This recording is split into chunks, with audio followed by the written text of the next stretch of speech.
Hey Lotus, you are first. Thanks, buddy.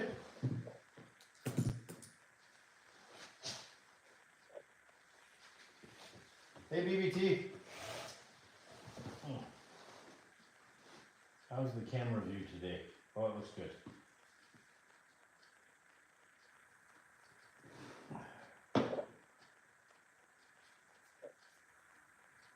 Oh, great.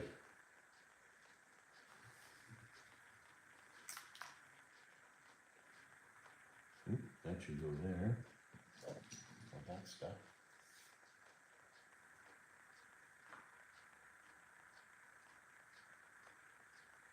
I'm sure everybody's interested in this prime piece of work here.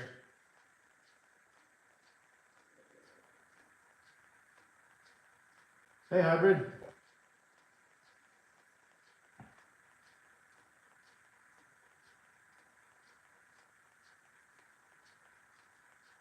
Did I turn it up just so I can hear what my feedback is?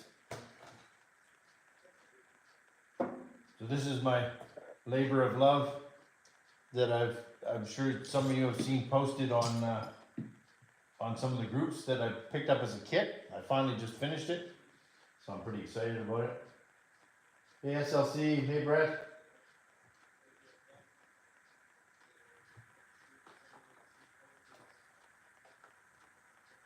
Man, I don't like the body clips that comes with it. They're super thick ones.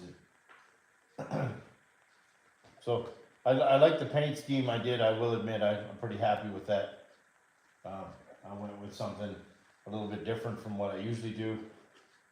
It's very bright and out there, so it should be fun. I'm lucky. Literally, I was trying to think to myself what I was going to steal parts out of for the live, and my servos and my receiver showed up as I was sitting down for supper. So, how awesome is that?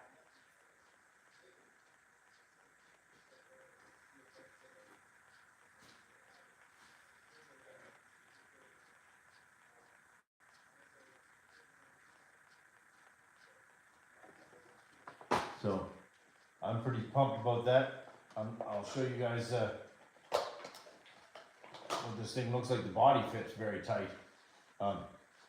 Good. I just don't like this big nose on the body. Other than that, I really like it. It's just it's a this always breaks off at some point.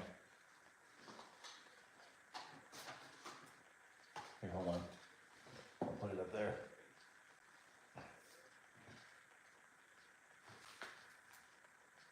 Yeah, it did come with wheels.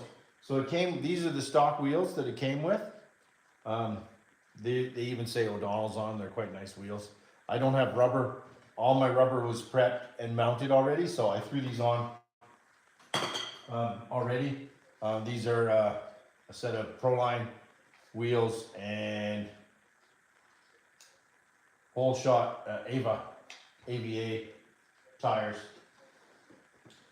So it's nice that that's that way already. And then I've done quite a bit of work here. I'll show you guys the buggy. Hopefully this comes in the picture nicely. I'll stand up so you can see it. But yeah, it's pretty nice. I love the fuel line routing is very nice. The bottom is very well made. Control arms are super heavy duty. Like I said, the thing that amazed me the most about this when I built it was that there's not one snap ring in the entire buggy. The only snap rings that were anywhere were the inside. There's a gland pack inside the pistons for the shocks, which is different.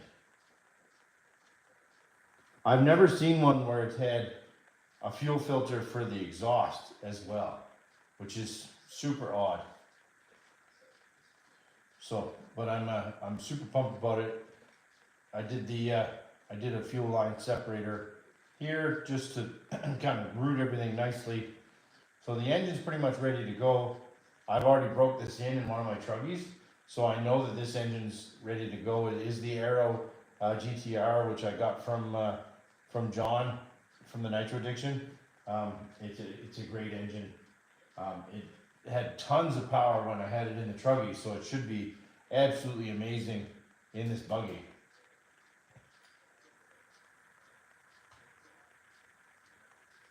Hey Compass, thanks for coming. So yeah, this engine was definitely up there in my like top 5 engines that were an absolute prick to break in. I will say that. It was the tightest, most ignorant engine ever to break in. And I have the Dynamite Platinum 053 pipe on it, which is a great pipe. Hey Rocky Perry. I don't know what the exhaust filter would do, to be honest with you. I've never seen anything ever have an exhaust filter on it. This again is a weird kit to me. It's completely, because it being an O'Donnell's kit, there's none to go off of for reference. They have spiral cut gears for the center diff and for the out drives. They got it's just a really weird buggy in the first place, and then that's why I figured it was suiting to put the GTR in it. Thanks, Hybrid. I do appreciate that. It took me probably a day and a half to build it on and off. It probably took me about 12 hours total time to build it. It's a very good instruction booklet, except for the one thing I will say is there's a lot of assumptions in the book on assuming that you've built buggies before. So there's a lot of just assumed knowledge in building it. So which I found kind of interesting and a little bit frustrating at the same time, because when you're building something, you kind of would rather they told you this, but like, for example, they tell you nowhere through the whole book does it tell you to put Loctite on anything. Like, it just leaves it up to you. So it leaves it completely up to your discretion on where you want to put Loctite or not. The only thing I think it told me in the whole book was to put Loctite was on the engine mount screws. Sit. And I'll tell you what, the springs that are in that clutch that it comes with is, whoo, Lord Jesus, they are the tightest springs that I've put on any clutch from stock.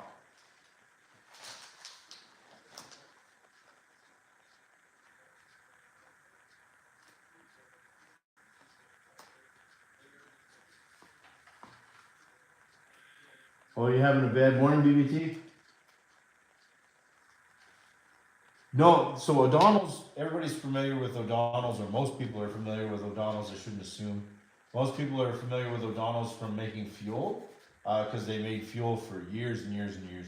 And then they figured that they were going to make their own buggy, and that's where this came into effect. So this buggy has been on a shelf in my local hobby store since 2008. And I actually ended up finding it at a hobby store and purchasing it, and they gave me a smoking deal on it, because originally this buggy would have been like $1,500 Canadian, which is not a lot US anymore with the way things are going. But they gave me a smoking deal on it, so I got the buggy and the upgrade kit, which I haven't even touched yet, for 600 Canadian. So I thought that was a great deal, so I couldn't really pass it up.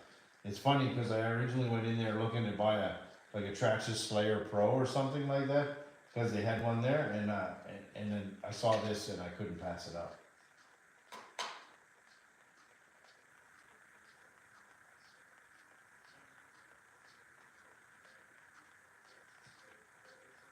It's funny because it's in a super duper nonchalant box. Like, I'll show you the box. So this is the box that it comes in, and it's like if you don't know what it is, you just see a black box up on the shelf and don't even know. Like this, look how worn this box is from sitting and just keep getting moved around over the years. It's crazy. And then this is the upgrade kit, which I haven't even used yet. So this is the upgrade kit that it came with.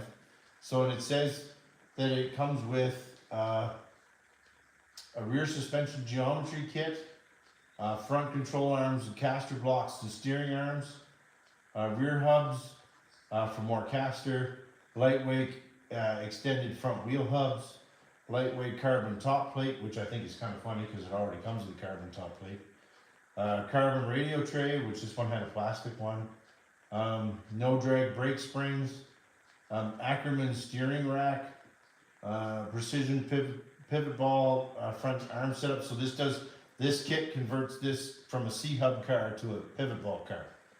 Lightweight chassis for improved component layout. So it does come with another chassis plate in this kit, which is pretty cool. And then lightweight large 83 millimeter by 43 disc wheels. So it does come with the exact same set of wheels in this kit. Compact battery box with 2 lids. So it splits the battery box. Instead of being one box, it goes the smaller box here and then the other box up front. And then it says compact receiver box with fiber support, extended wing mount for improved stability. So it brings the wing up even further, which is super cool. And like I said, I haven't even tied into this kit yet, because my thoughts are, if I can leave this upgrade kit intact for now, I'd like to run it as is and then maybe upgrade it later, because this is actually like 70% of another kit. So like this upgrade kit uses very little of the stock pieces to make another buggy.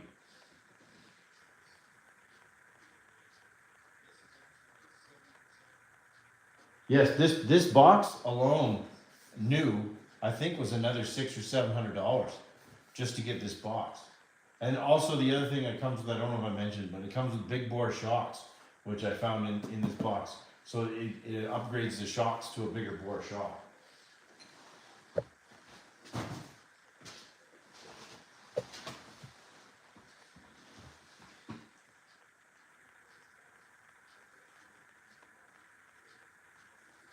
Yeah, I love finding stuff that, has been sitting somewhere forever and ever and ever, and you never know if it was ever going to get rescued or just sit there and then end up going onto some surplus deal when the business goes under or sells, because the fate of most brick and mortar hobby stores now, as they go under, people end up buying them in big lots and then they just either disappear or end up on eBay.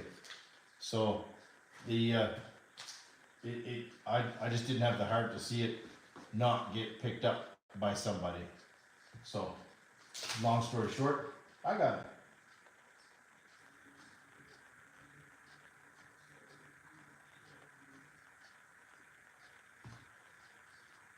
Yeah, so O'Donnell's was the first fuel brand. Yeah, I even have a gallon. It's kind of funny because I still have a gallon of O'Donnell's fuel sitting in my cupboard from that I got with another kit that I've been sitting on forever. So, but I just do think it's super funny that I was waiting on these servos, not thinking they were going to show up for my live, and here I am, and they showed up, happened to show up literally like an hour before my live stream, which is super cool.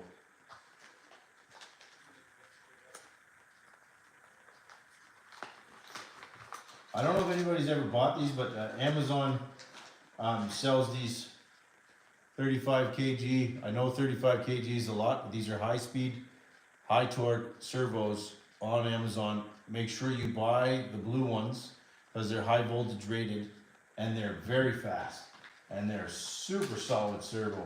I do recommend being careful when you set up your endpoints though before you fire this all up, because they will wreck shit if you don't set your endpoints carefully. How do I find centering these servos? Well, I always center them with my servo tester before I hook any of my linkages up, because I've been bit like that. I've broken shit.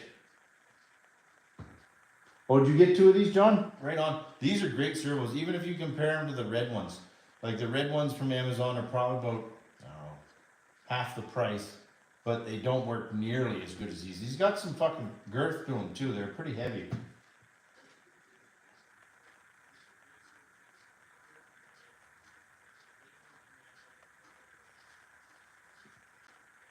Yeah, so I use my little servo, once I get them all in here and get everything running into the battery box, I hook my servo tester up to them, which has a function for zeroing the servo. And then I make sure that everything is zeroed before I put any of the arms on anything, usually, because it's just such a fucking bitch otherwise. Now, that being said, I don't know if I can on this, we'll find out. We'll find out together tonight on this one.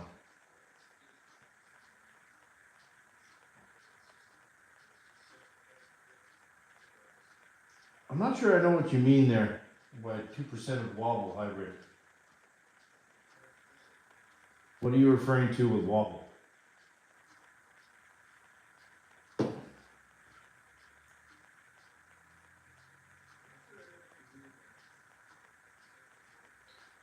Like the free movement of the gears. Yeah, I find these are very tight.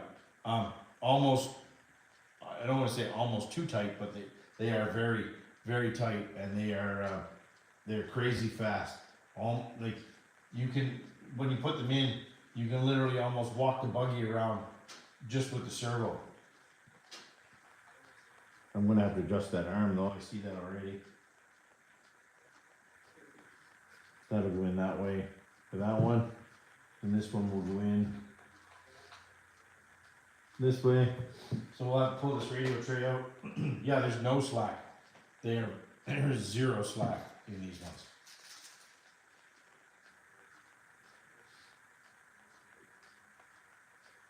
Yeah, these are very tight. I have them in a few of my buggies, and oh, my lights are not. Just a second.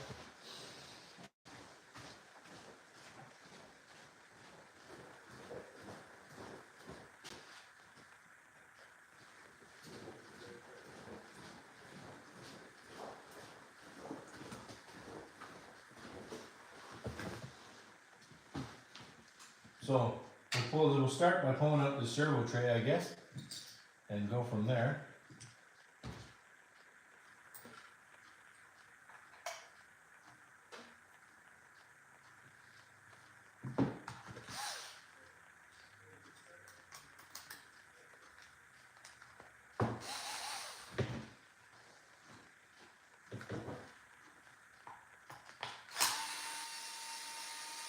And I knew when I built this that I was going to be pulling this tray out to put the servos in it, but I wanted everything kind of together after I finished building it, so that I didn't accidentally lose pieces or whatnot. I thought it was going to take longer to order parts, but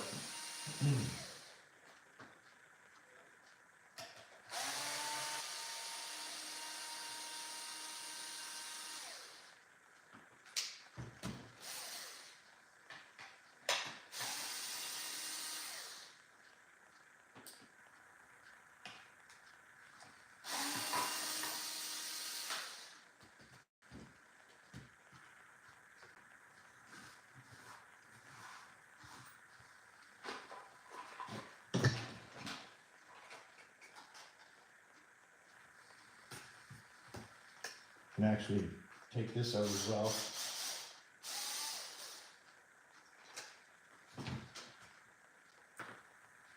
Don't need that big Jesus antenna. How many millimeters is the chassis? I think my micrometer is dead. I think it died on me yesterday. Let's measure it.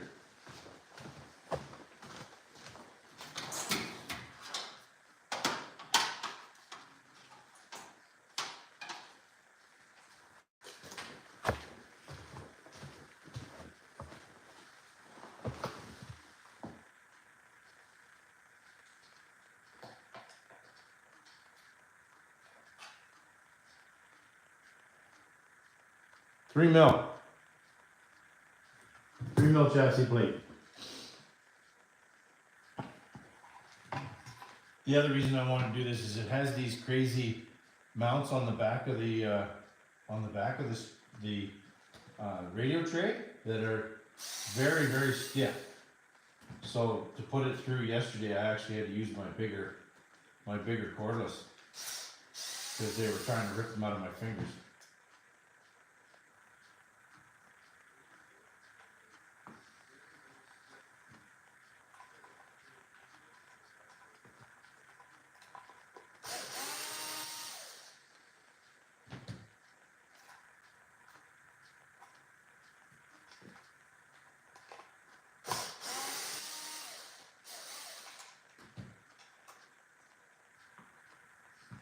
No, I just gotta double check.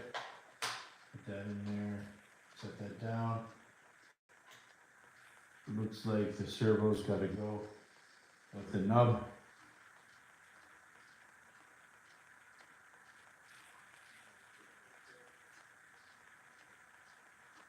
It looks more like this way.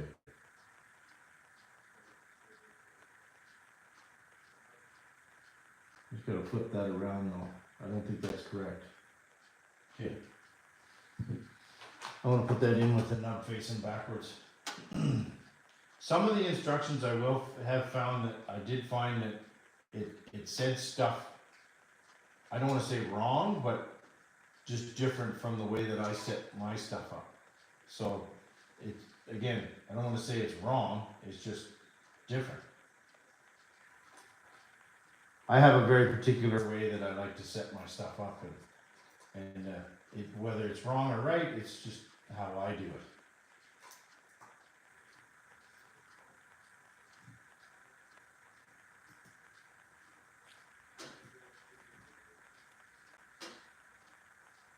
How would I rate the weight? Well, it's funny. I would say it's actually lighter than my B4 by far. It's probably about half the weight of, no, I don't want to say half the weight. It's probably 2/3 the weight of my B4, which I find surprising. And the weight geometry front to back is definitely more even. It's not more rear biased, which is different for sure.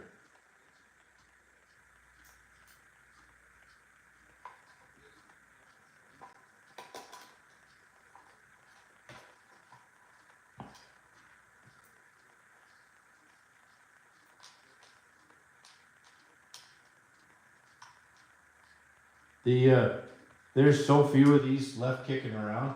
It's interesting. Anybody that belongs to some of the RC enthusiast groups, or I think it was the RC 1/8 buggy group, the fellow that raced this during the prototype phase from back in the day still has one, and he actually reached out to me and was chatting with me about it, and that was pretty cool.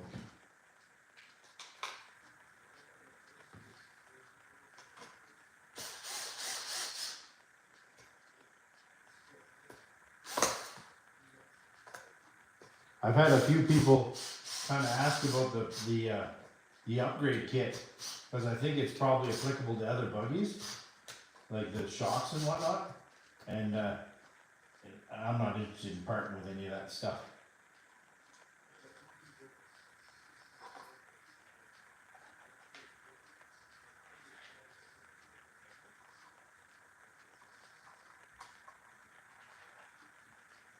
I still have to post. I took a whole bunch of pictures as I went, kind of building it, and I gotta make a kind of a bit of a still frame video of it, which should be fun.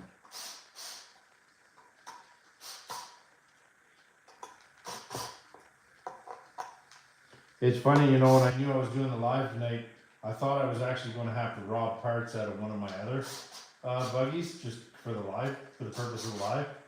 And I'm so stoked that my shit came in, because I hate doing stuff twice. It's so aggravating.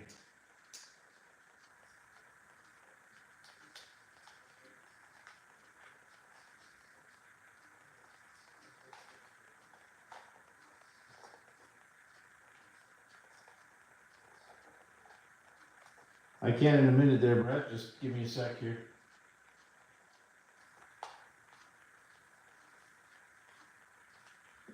I love this radio tray though. I haven't had one with a lay down radio tray set up for quite a while. Since my one Hyper Pro or TQ. The TQ is the one with the TQ is the one with the lay down radio.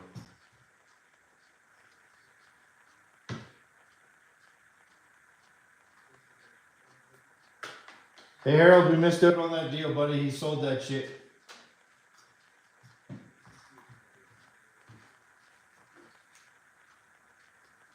He just messaged me as I was setting up for the live.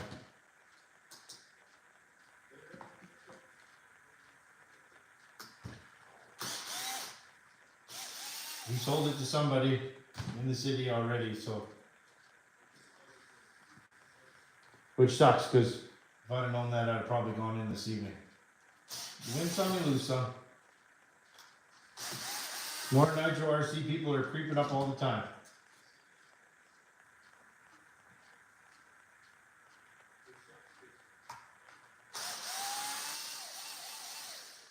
Not that I needed more of those particular kits, but would have been a good deal.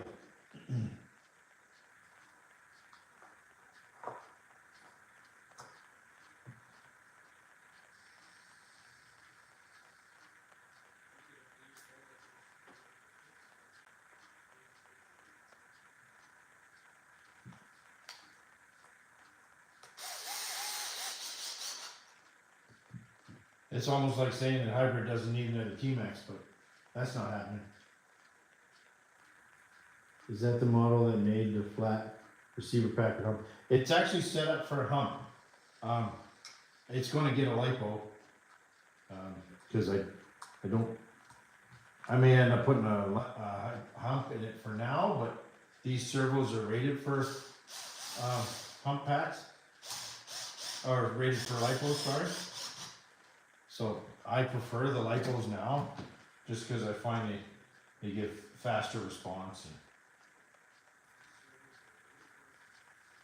I know I need to get one of those little 1/16 buggies. I like those things. I just fucking hate HSP though. Like it's just every time I have an HSP something, it doesn't fucking hold together. Every time I run it, I break it.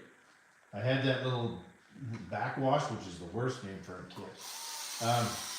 And I actually give it to a buddy of mine that was starting out because it was such a pile. Well, I was just like, yeah, here, you can play with this. The only thing that was good in it is they come with an SH engine. I just find the HSP stuff and same as the Red Cat stuff. I want to buy one of those Red Cat 1/5, but my God, I'm scared of it just because it's not the best stuff.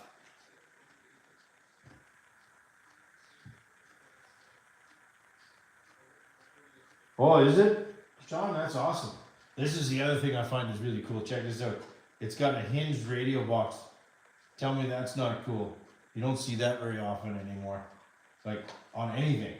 Like it actually has hinges so that it hinges like that. Like, that's cool. I just don't see that on anything.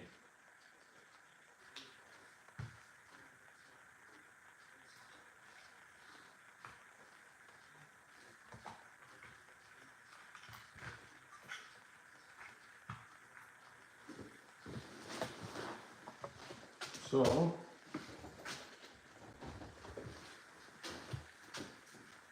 hopefully this battery's not dead. I'll just use this hump pack for setup purposes. And then what I do, everybody does their own thing differently. This is how I do it. Everybody can choose to do, because there's no right or wrong, really. However somebody wants to do their shit. But these little servo testers, you just put it on here and put it to neutral. And then everything stays forced to its center, right? And then I'm not guessing where I'm at with when I put the servo horns on. Now the only thing I'm going to change is that this originally came with a shitty plastic servo horn, and I like these ones that the Amazon come with these heavy aluminum ones. They work really good.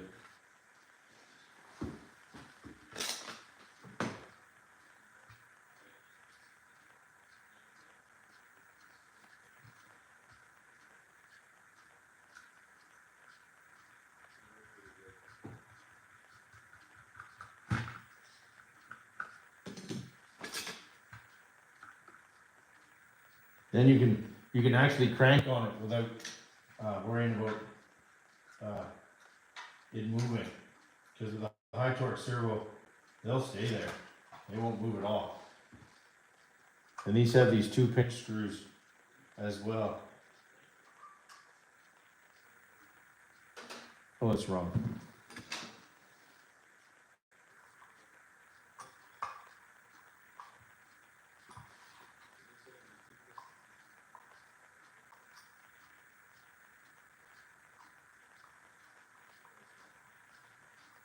There. So then, now that you can see that, so what I can do is I can change this to, like, it cycles. And then there's this way, which I can adjust normally. And then there's 0. Again, these are the best 20 bucks you can spend on Amazon, these little things. They're worth their weight in gold, especially when it comes to setting up. When you're doing a setup like this, they work pretty slick. Now I know that that's in the middle.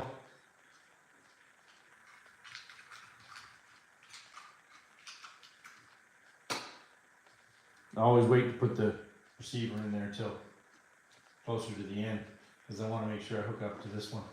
First thing I'm going to do is switch this around though. I don't like how that's set up because it's going to be on a goofy angle.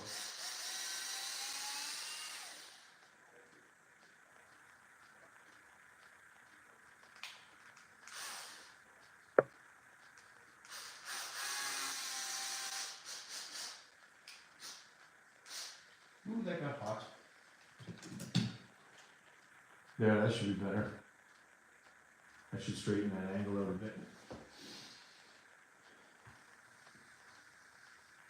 Okay, now it's all nice and tidy. Nice blue servos.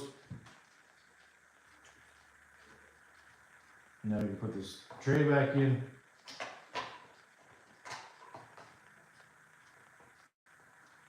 Ooh, that's going to be a bugger to put in. I think I'll see if I can. How do I do that?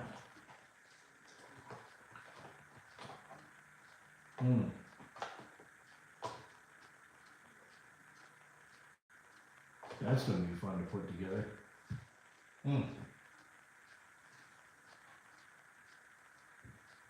I may have to put a bolt through there and then just put a nut on the other side. That'd be the easiest.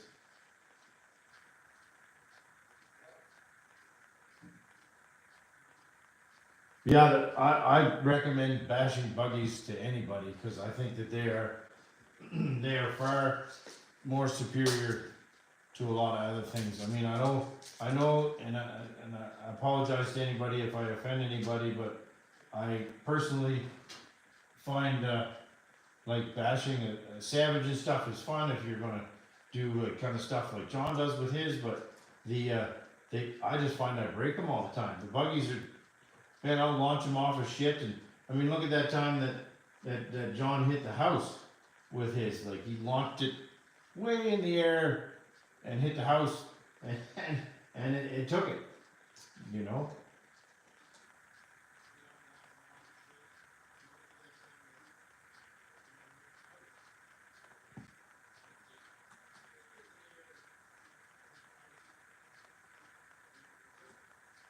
Yeah, that's definitely the way I'm going to do that.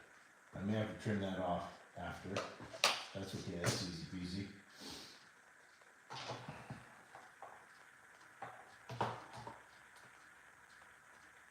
That'll make that easier to remove later. Oh yeah, that'll work good. That steering is going to have to be adjusted. Something bad though. Yeah, like you look at the problems you've had with that with the friggin' sand. Like, I love that truck. Don't get me wrong, but my God, it'll drive you to drink. That thing. They're awesome and all, but.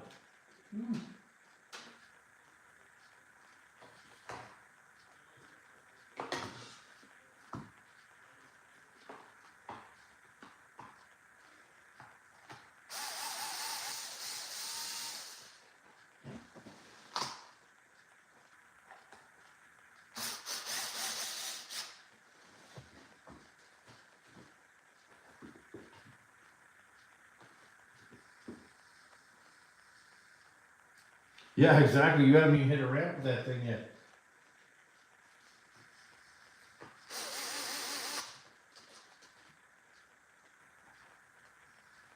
I will say I like how the wing on this thing is so stout that it holds it. It won't even fall over.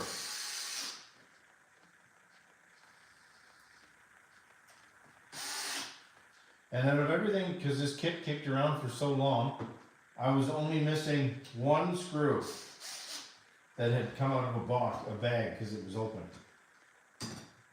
Now seeing that, I dropped the screw somewhere. Of course.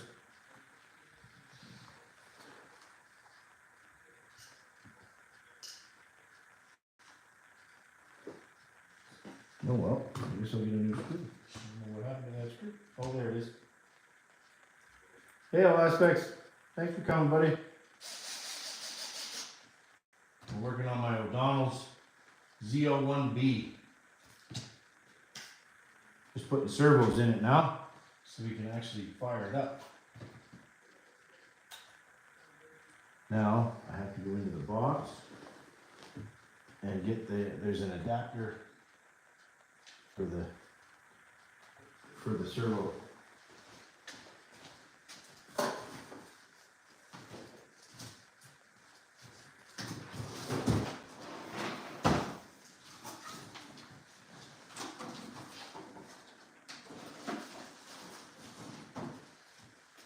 It's funny, you know, when I built this, it came with so many options for adjustability, like all the different springs and everything, which is super cool. The air filter that it came with was so rotten from sitting in a box for so long that it just absolutely disintegrated when I took it out of the bag. It just turned to powder.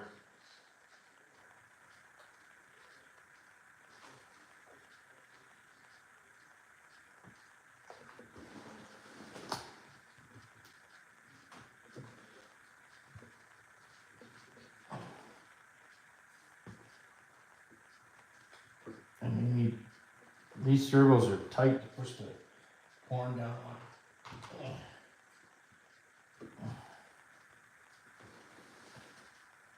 Sometimes you need to put a longer screw in them just to suck them down in there, and then change out the screw to a shorter screw.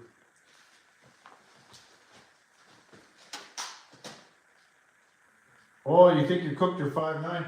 Is it one of those one of the F5.9s or the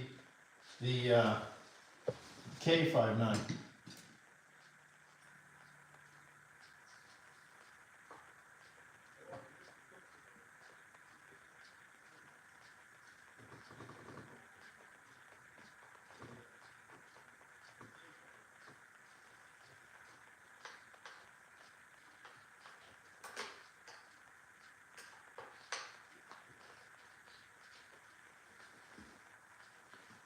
See, what I like to do is put a longer screw in it first, and then put a shorter screw in once it sucks it down on there.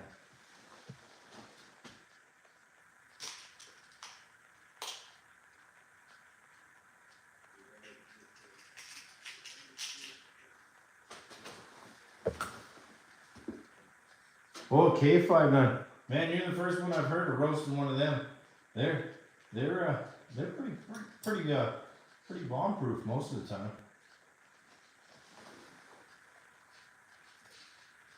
Okay, I'm gonna adjust it. I knew I set that a little tight when I put this together.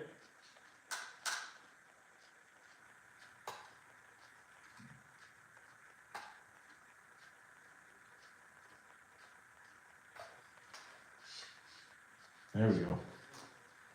Probably back that off a little bit more.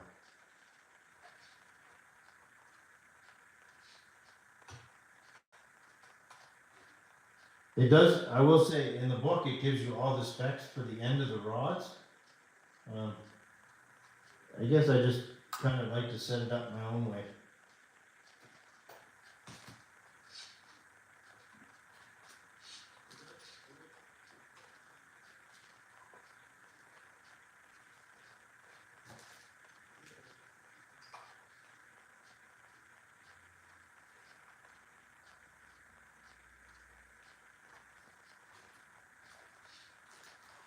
I like to set them up with just idle, with no brake drag yet.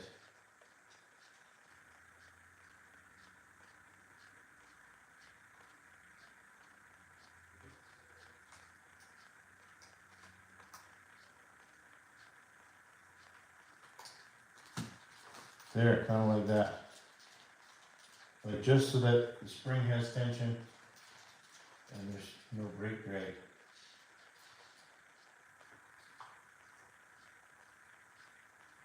Everything's so stiff because it's still new. There, that's better.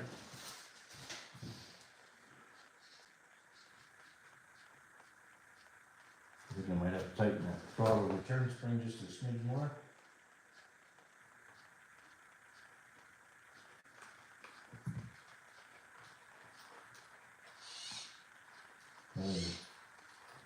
Perfect.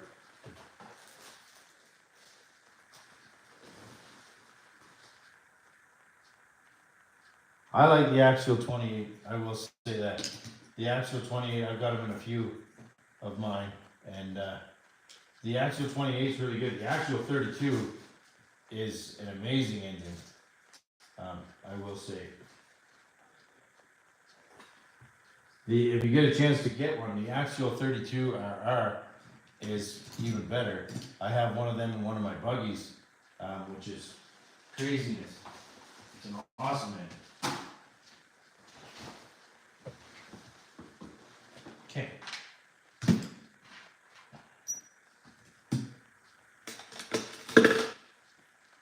Now, here's the radio gear to hook up.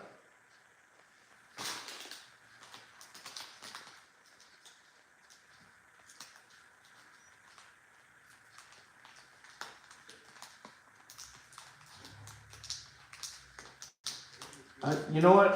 I like the LRP and I don't like the LRP. One minute I find I have good luck with the LRP, and the next minute it's the crankiest fucking thing on the face of the earth. Like, I just don't understand how, the tune wise, it's worse than a friggin' Harley. Like, one minute it's awesome, next minute it's fucking horrible.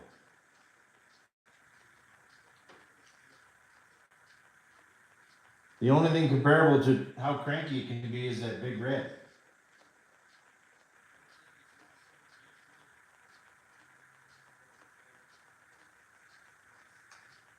Maybe you're right, Brent. Maybe it's just prone to high altitude. I don't know, but I don't know. I just find it needlessly contrary.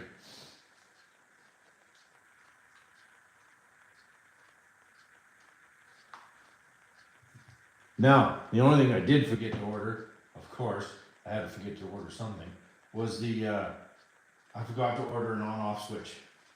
And it takes the old school on-off switch, so I will have to order one.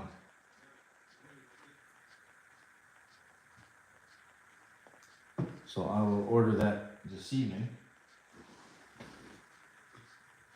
Okay, now I get my radio.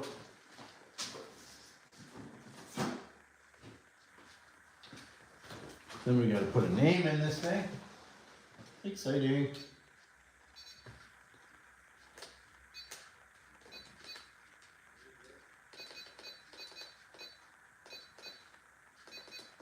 Hard to believe I got this many radios in here. This many.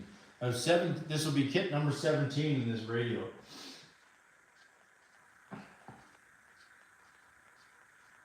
Yeah, exactly. That's what I'll do for now, hybrid. Exactly.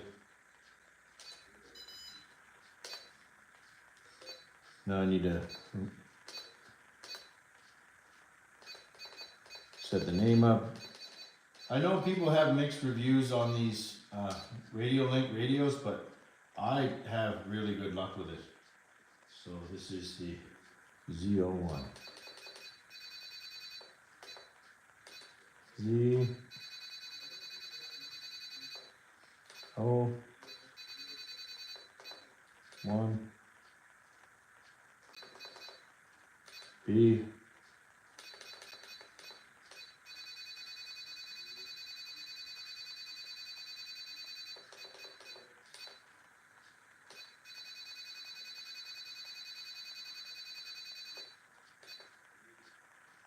Nope.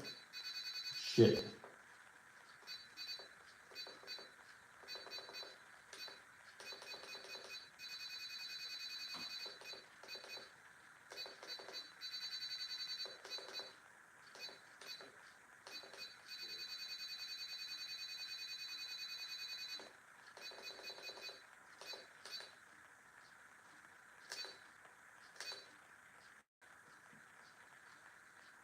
Okay, now turn that off. Now we're gonna pair it.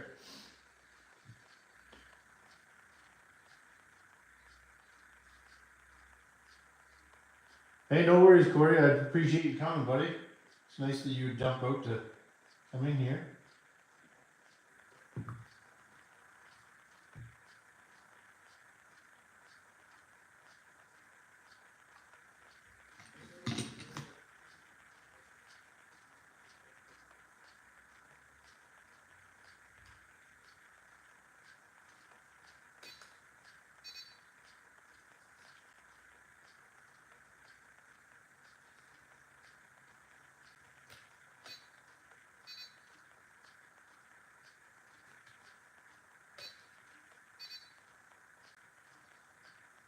Sometimes these can be.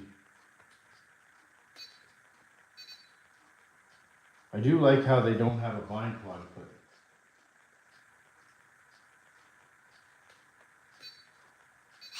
there it is.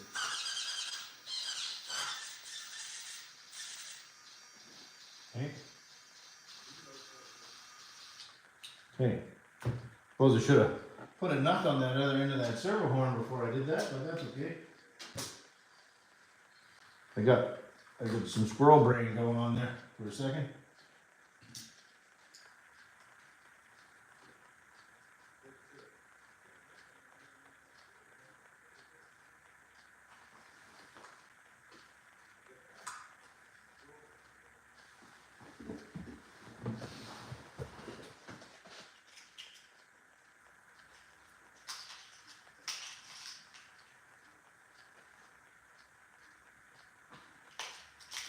That screw might be a little bit too long.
I can't wait till this weather's better so I can actually run shit outside.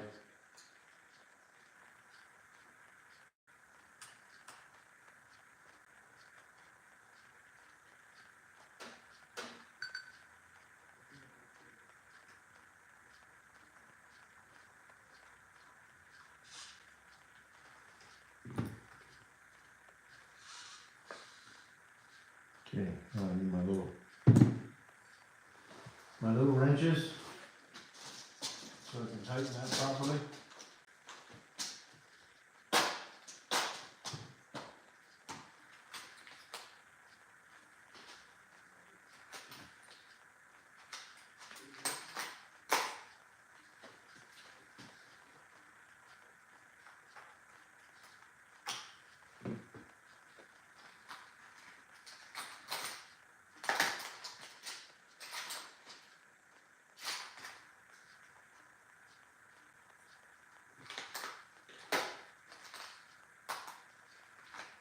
No, I don't have a wrench for that one.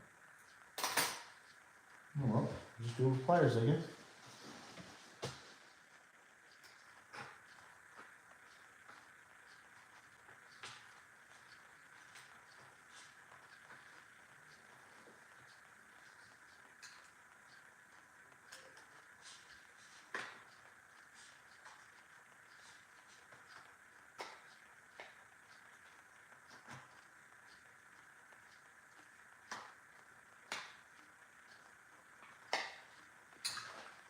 There we go.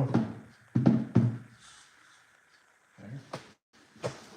Make sure that doesn't hit anything, that's my one fear.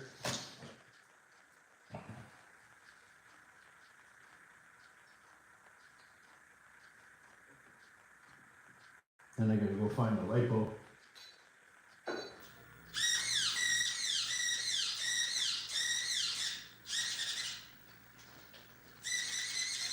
Steering's backwards. Throttle's backwards.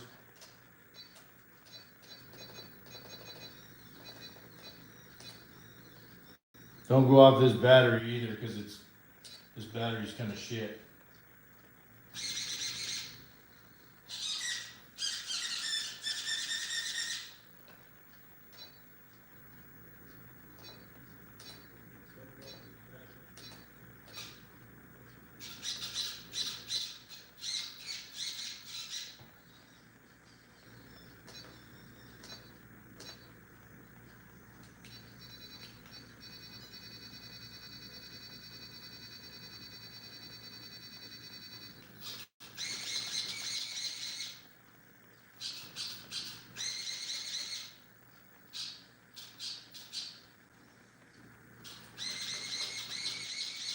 There.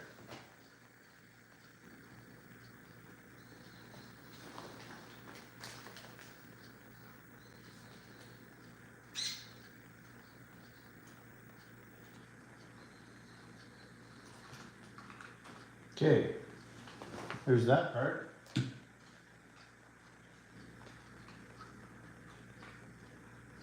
Yeah, that's where we're at, right? Two Galcory, same thing. We're in giant ice mud season right now. I took a truggy out last week to run it, and it just fucking, man, I made a mess out of it. Took me like 2 hours to clean it.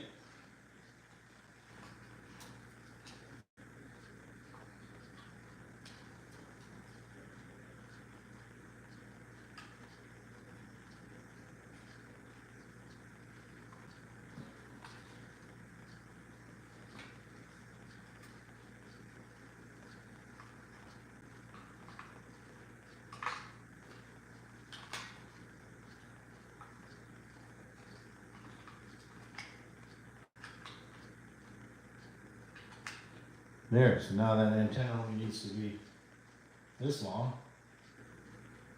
So I can cut that off right there.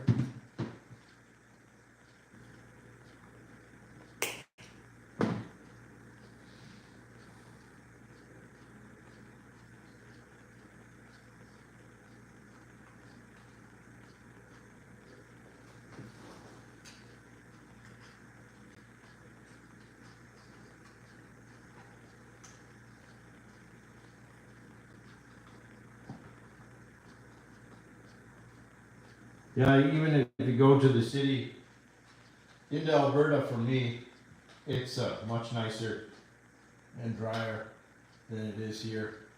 We still got a shitload of dirt and it's doable, but it's messy.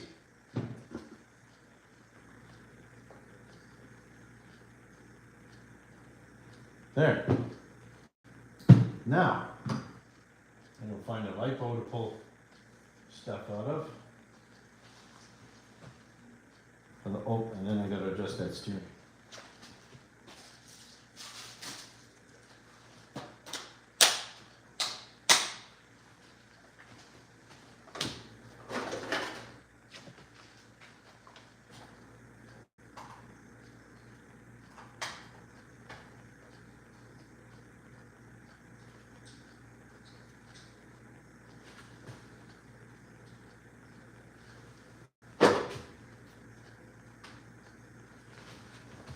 Okay. Trying to remember what I have a lipo stuck in.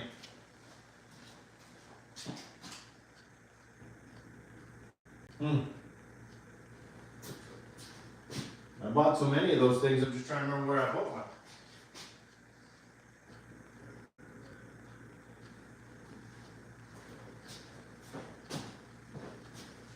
Oh, I think this one has one in it.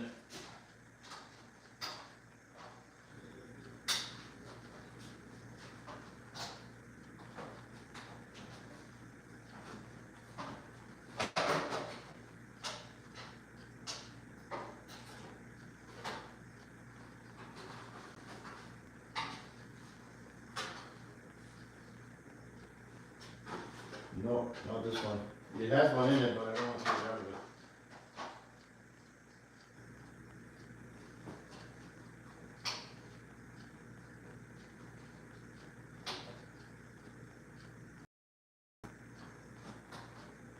I bet you the Franken Truggy has one in it.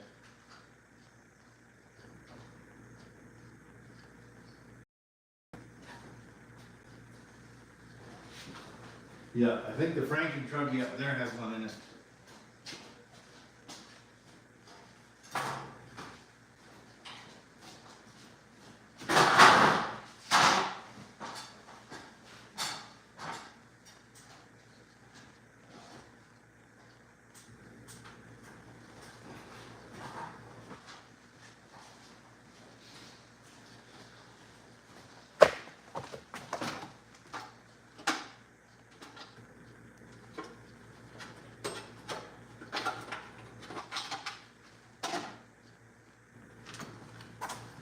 Of course, it's battery box is screwed on.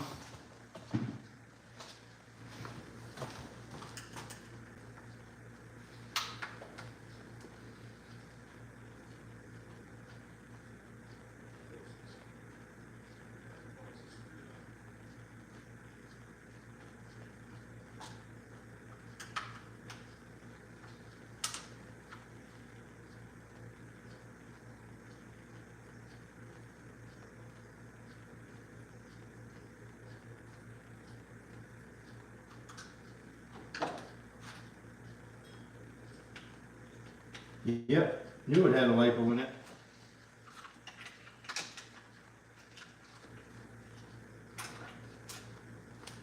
It also has an on-off switch in that one. Maybe I'll see the on-off switch too while I'm doing it.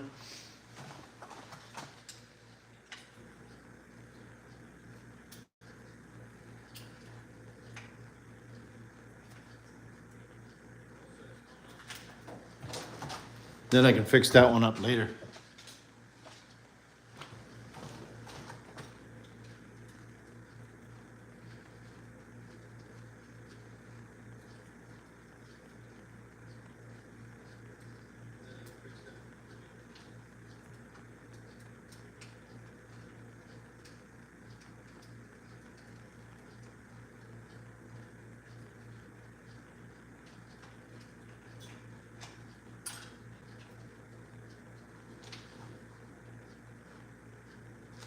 Some of this shit I swear I should buy in bulk.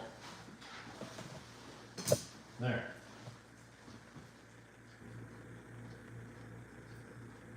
Sorry, I missed what everybody was saying.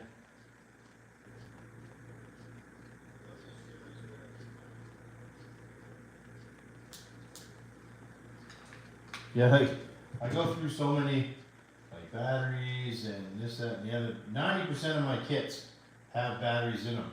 And then I buy another kit and then it doesn't have battery in it, and then I gotta order more batteries, and so on and so forth.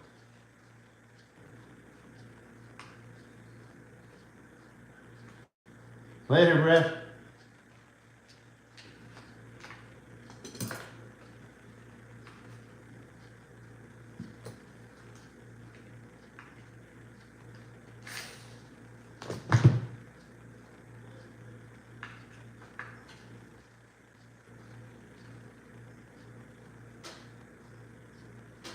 My wife's usually pissed at me because I went to walk the dog. Not the other way around.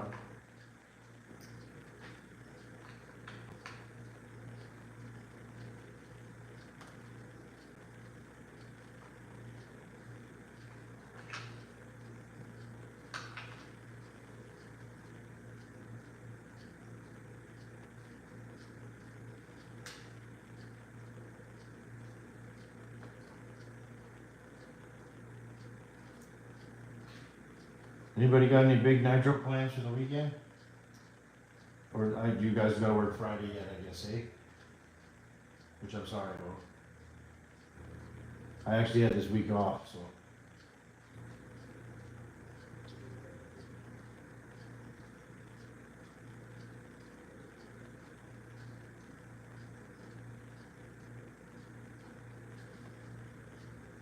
Rain, rain, rain. You're down east, aren't you, Rob? You're in Canada, though, I think, no? Or no, you're in the coast. You're in Vancouver, aren't you?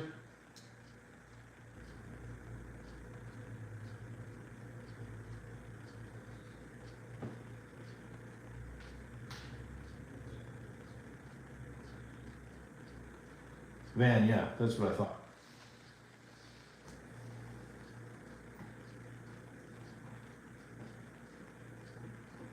Man, I don't know if anybody's ever fucked that up, but did anybody plug a LiPo in backwards before? Make short work of your electronics.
Yes, I have shipped one to Addiction before.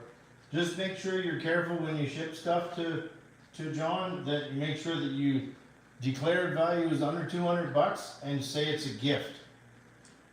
And it helps also to say that it's parts, because even though it's a whole kit, as you won't get dinged with duties, and John won't get dinged with shit on the other end, because that's happened to me a few times. Like me and Hybrid have sent stuff back and forth too, and it's been reasonably uneventful. So, what are you sending? Just out of curiosity, I can tell you.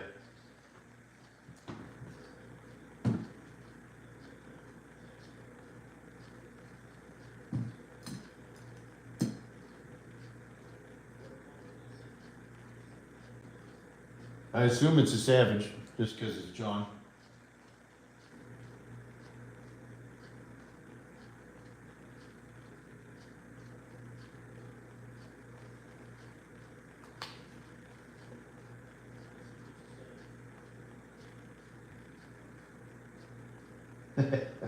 It's either a Savage or a Buggy. John, it depends what flavor of the week John is right now.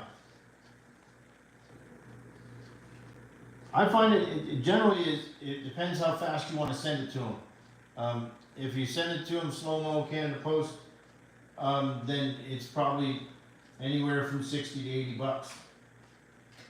Canadian, obviously. That's the standard freight without shipping.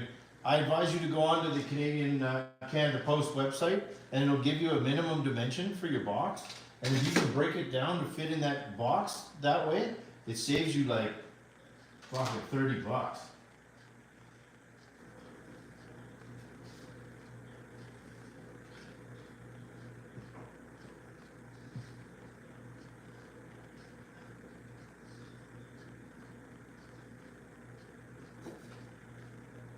Oh, you're sending him a cent. I think when I sent him that cent of mine, it was like 89 bucks. And I broke it down as much as I could, and I got it in the smallest box I could get it in, and without tearing it apart too bad. And it wasn't horrible, but I think it was under 100 bucks. And I sent him the radio gear and everything, so if you drop the radio gear out of it, it does cost a little less.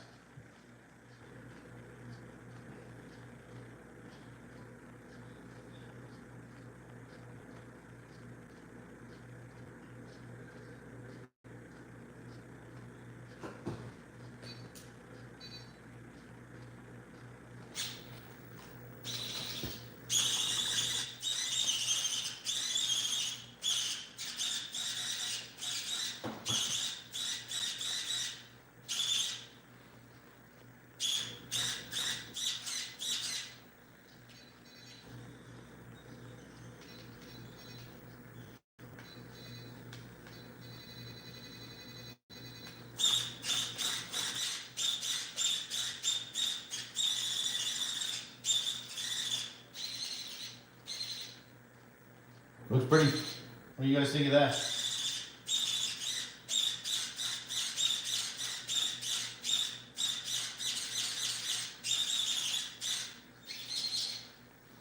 Nice and quick. You guys saw how fast that moved with the shitty old hump pack. Look at it now.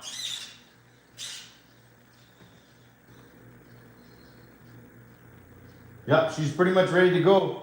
We just gotta preheat it, put some fuel in it, and bark it up. You guys wanna hear it run?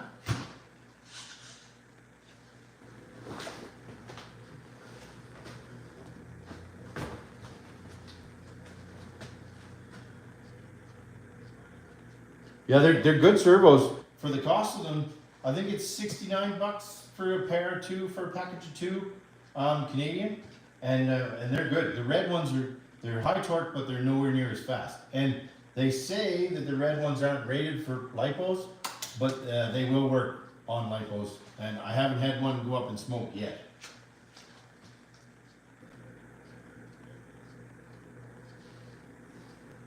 All right, let's grab a starter box.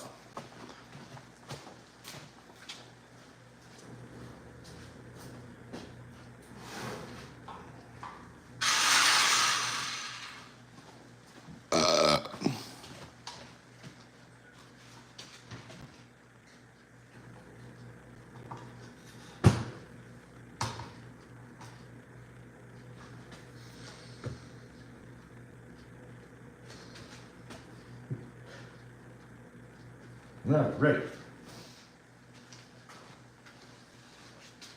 I don't remember what I ran this thing on through fuel last time, you know? I'm assuming that it was run on 30%, but I'm gonna actually, I can't remember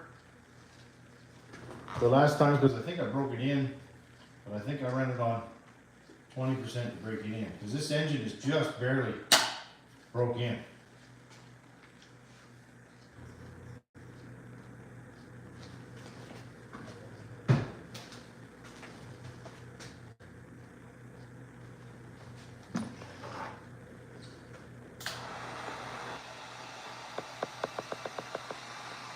I know this engine likes preheat like crazy because the pinch is so tight on it that it does not roll over easy unless you preheat the shit out of it.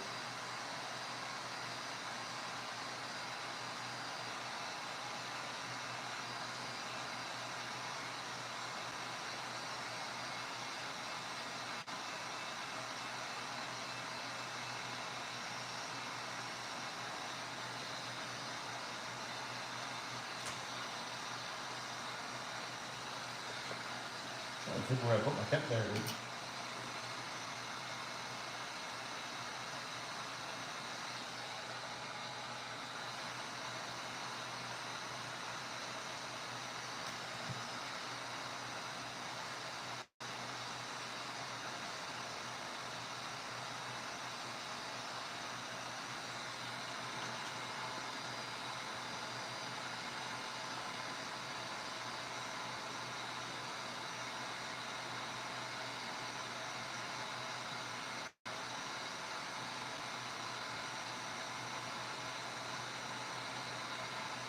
And sometimes shipping from a major center, like so if you're in Van, it'll be even cheaper because you don't have to go.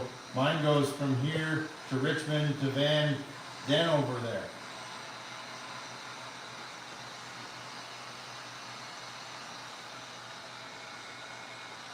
There we go.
warm up a little bit first.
Got to do some adjustment on that throttle linkage.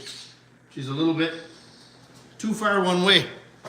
It's just holding that throttle out and just a smidge. You can't quite see it, but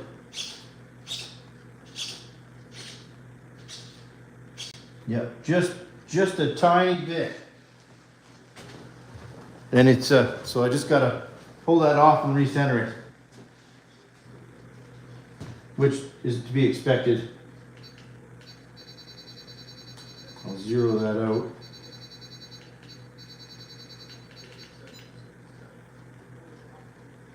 There.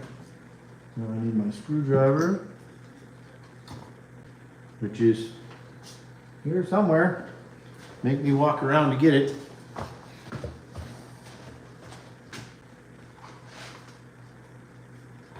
Where did it go? It's not that one. It's not that one. Where the hell did it go? Oh, fuck, I put it over here. Wrong bench.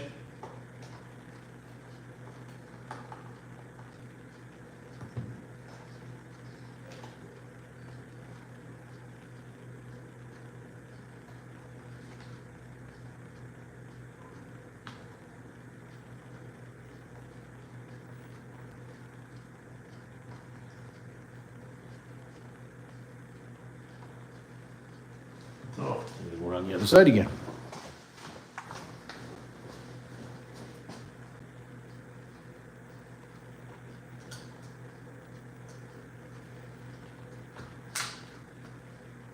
But at least now that there's grooves cut in this servo adapter, it shouldn't be as hard to press back on there.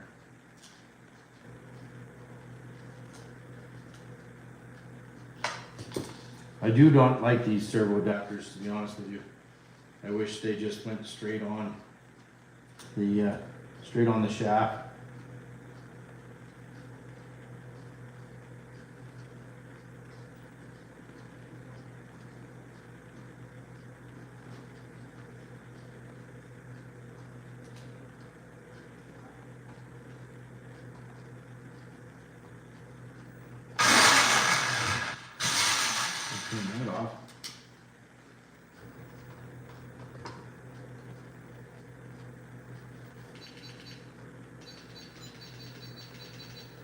There we go.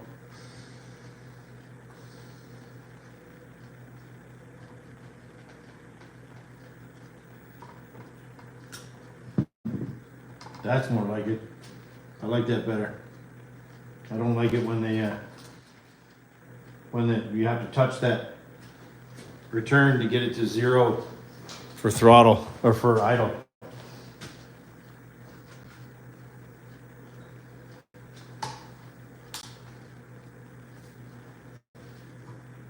Okay.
Right up the temperature yet. I will turn the fan on.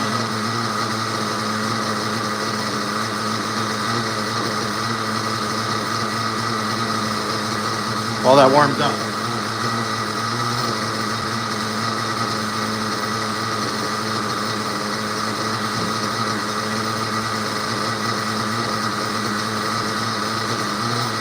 That's better.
Perfect.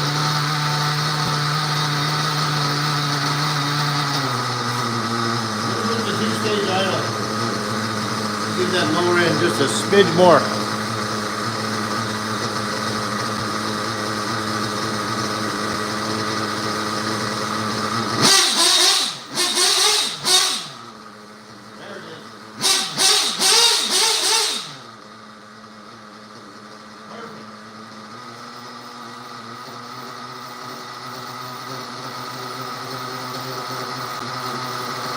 That's on 20%. Could be even better with 30.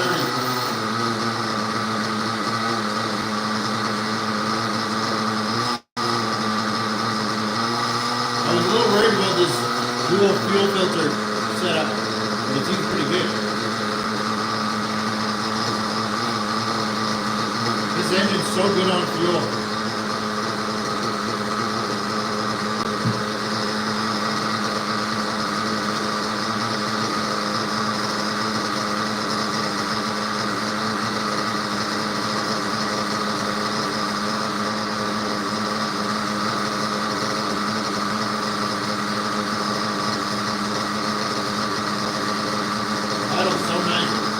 These Dynamite Platinum pipes, if you can get a hold of them, they're great. I did buy the last like 4 or 5 of them off Amazon, and there was still some more left. Beauty. I can't complain about that at all. She's pretty much ready to rock.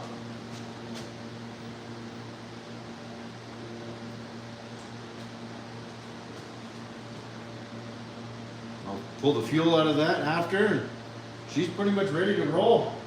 I'm pretty happy with that. No slouch on that thing for sure. I like this Aero engine, dude. It's pretty good. I got it off John. He had never run it, and it was, like I said, it was the biggest bitch ever to break in, but it's a good engine. Woo.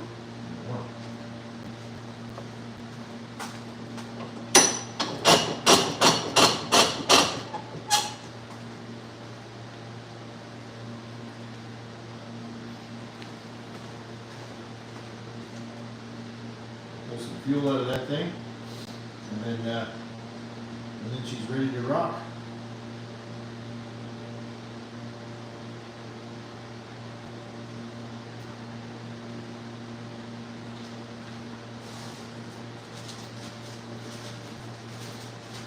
Yeah, I am thankful too, John. Thank you so much. Again, I'm pretty happy with it. It's been a stellar engine.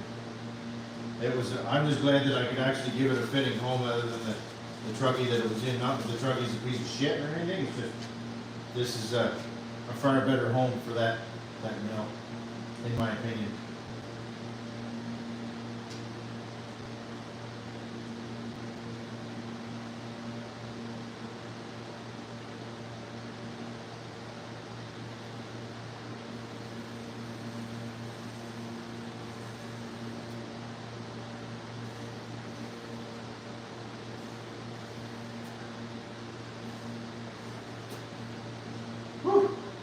Blow harder if I didn't have so many beer.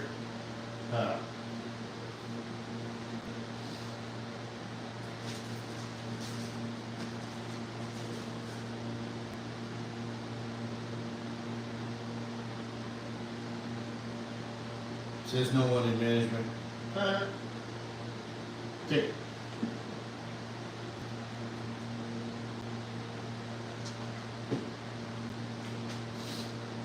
Pretty much ready to go. I can't wait to actually run this on the pavement or run it in the field. Or pavement will be kind of destroy these tires. They're brand new Terrapins, so that I would hate to ruin them. But it's almost a sin to actually run this thing, you know, like on the ground, because it's so rare. The chances of me finding another one are slim. My local hobby store says in their inventory that they have 2 in stock, and they can't find the other one. But I gave them my number, so if they come across the other one, I told them to let me know.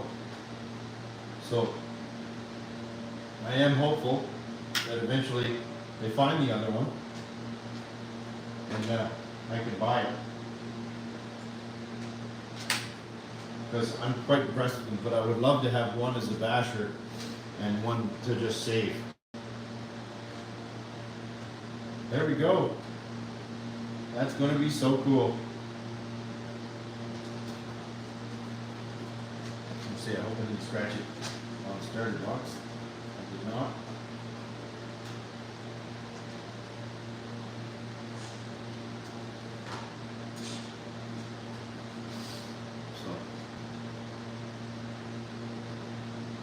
Yeah, I have watched that old show. I remember years ago that Inside RC show actually highlighted the track that I used to race at many years ago. That was in '93.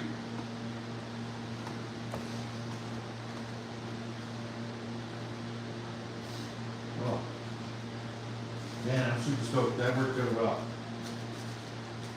I will show you what I'm planning on doing with for my next trip. What I'm planning on doing, I'm gonna put this away. I'm gonna shut that fan off. I'll let it go for a few more minutes.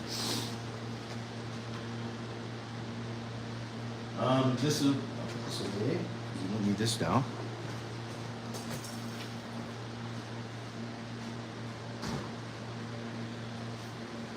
I figured hybrid will like this. And so will Corey if he's still here. This is my next mission. It's a my jammin' truggy, which is what I pulled the arrow out of that was in it. And Hybrid was so kind as to send me a dynamite for the Kyosho. And so this dynamite, which is brand new, I'm going to put in here.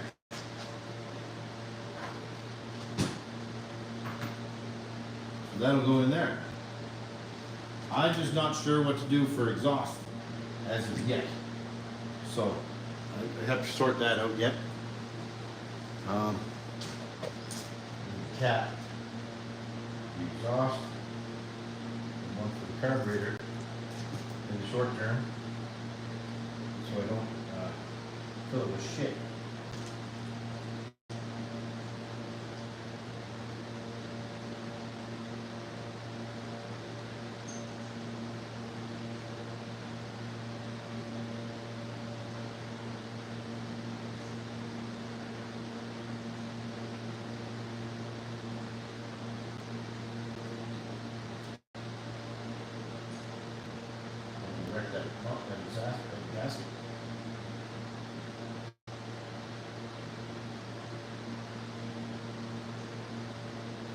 I'll leave that off.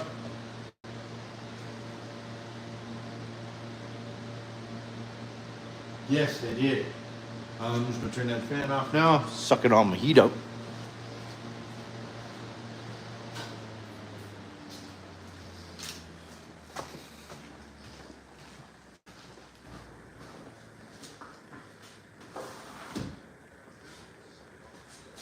There. So what do you guys think? Do you think that'll be a good mate for this? I think so. I think it'll work out well. I gotta put the clutch and everything together.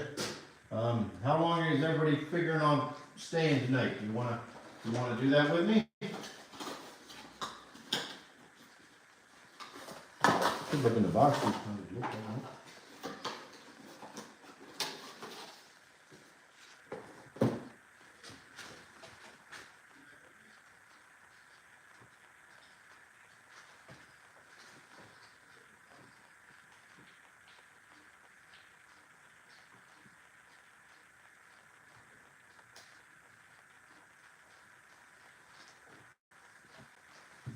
I have a couple teams associated with the axles in them. They're great. Like I said, man, I like the axle engines. A lot of it's based off of SH stuff. So.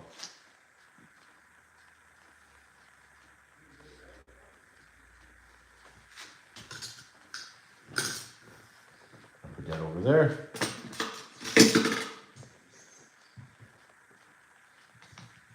Let's put the clutch together. My favorite clutches, yay!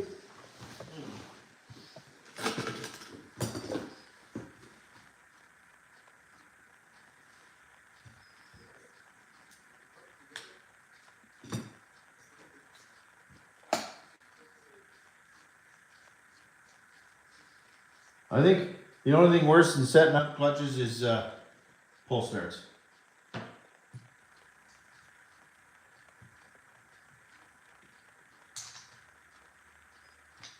Depends on the person though.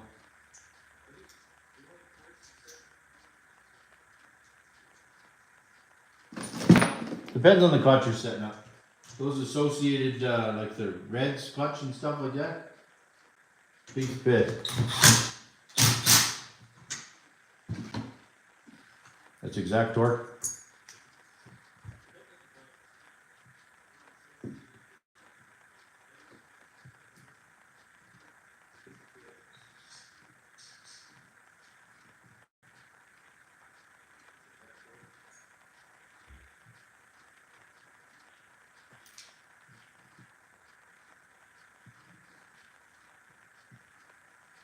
Okay,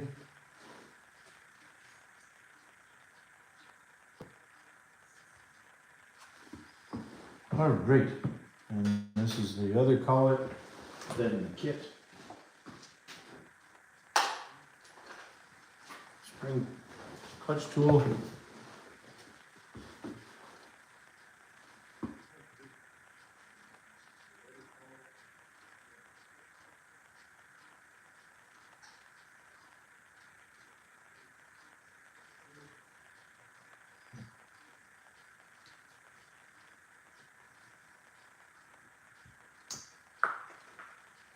Where did that just go? Oh, that spring just flew out of there. Now I gotta find it. I heard it stay on the mat. Now I just need to find it. Here it is.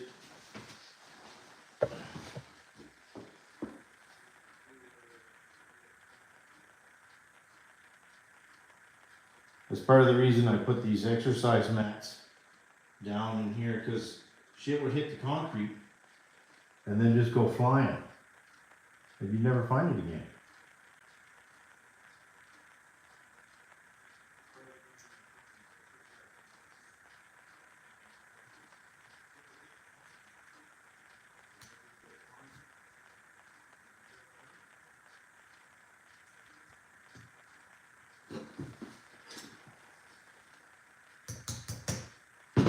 One shoe.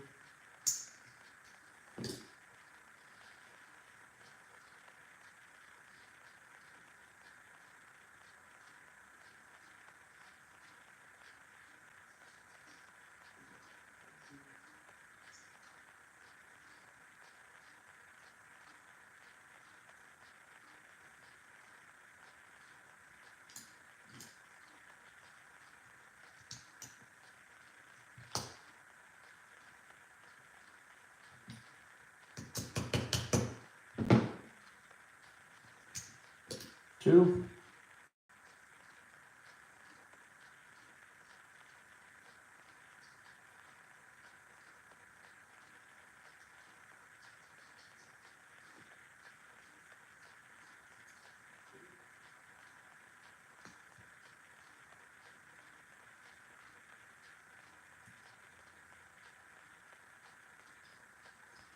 Anybody gets a chance to get one of these little jeweler hammers too? They are pretty nice. They actually, this was my grandfather's jeweler's hammer from when he was rock hounding. It's a great little hammer for RC stuff. They're just perfect.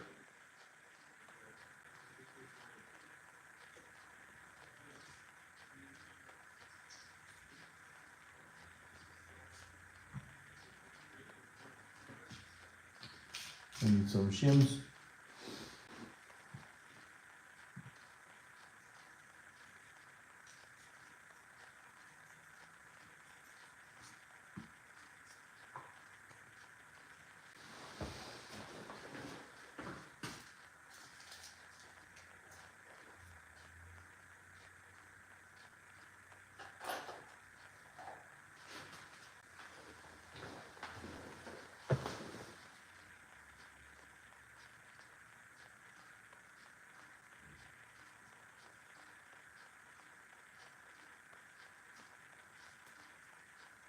My shim doesn't want to fit. That's for something else, I think, that one.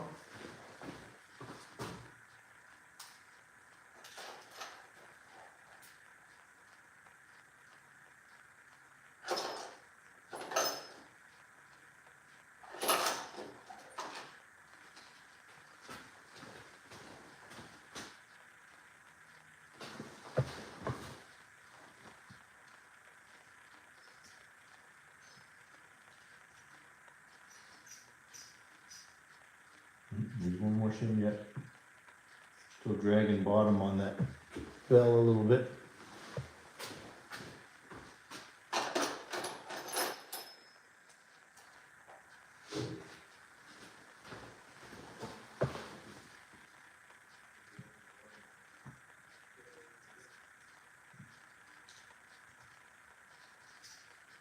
There we go.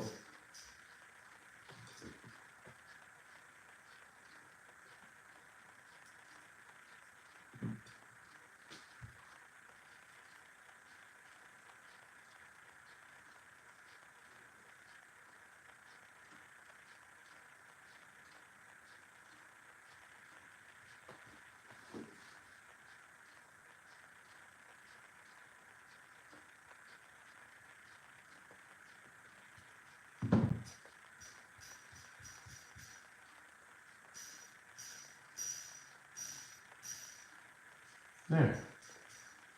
Now, in theory, with that being the same bell and everything else, there should be very little setup. In theory.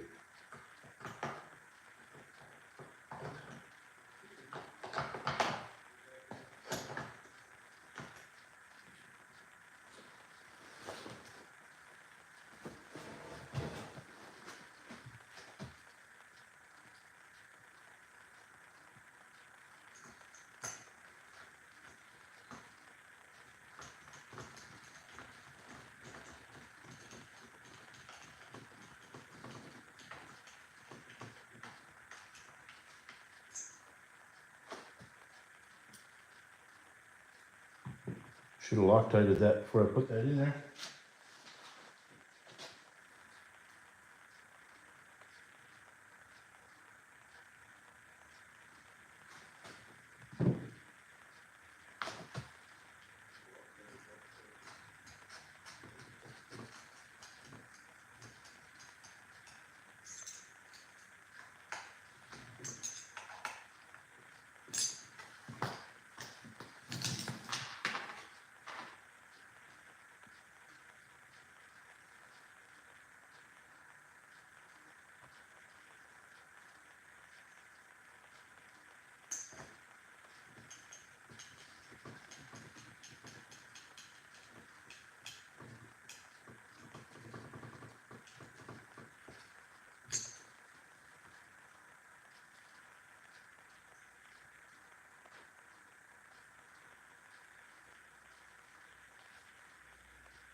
Yeah, you know gonna drop that.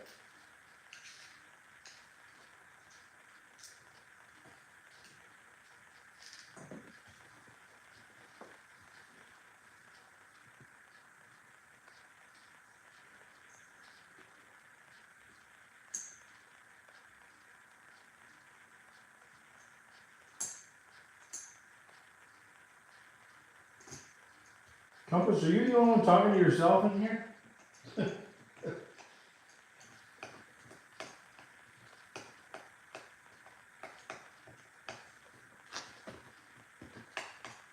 Maybe dial her back a notch there, Big Shoots.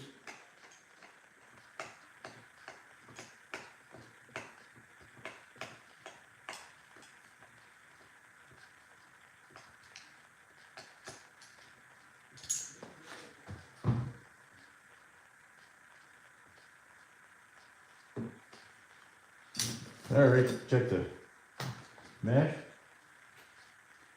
It was perfect. I don't even have to fuck with it.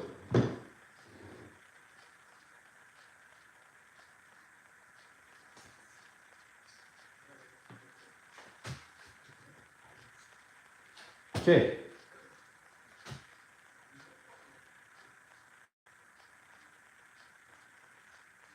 That never happens. Let's see what we got for, hey Otis.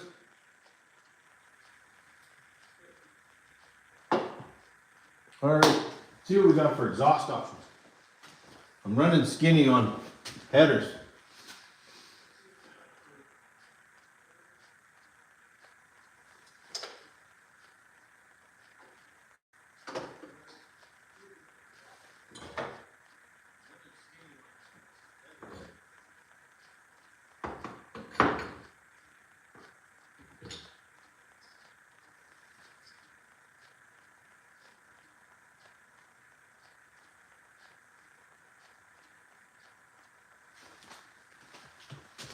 I got this, oh look, it's an RD Logix pipe. That should work.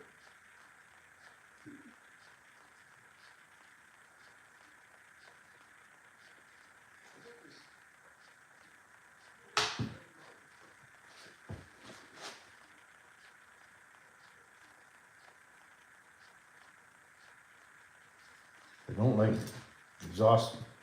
I don't even know where I got this pipe from, to be honest with you. Stinger's a little worse for wear. I think this is a Savage header.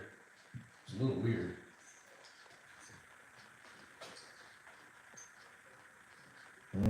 That doesn't leave much room for that pull start.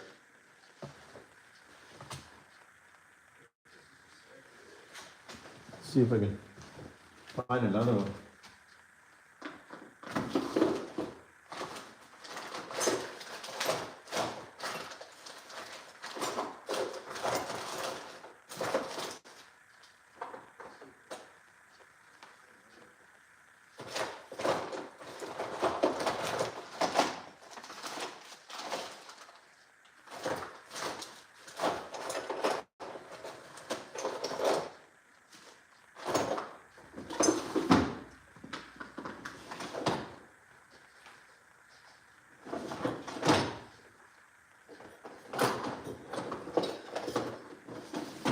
This is definitely a Savage header.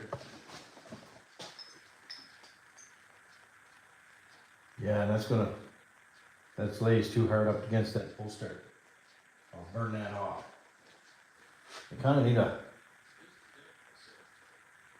need a buggy header.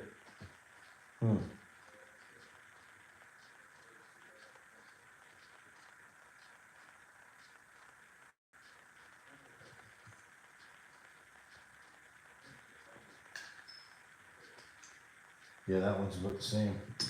Both of those I don't think will work too good. I thought I had another buggy one here somewhere.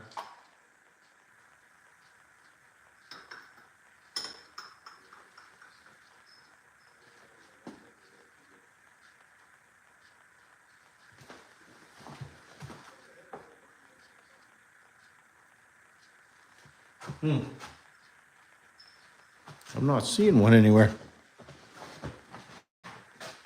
I might have to buy one.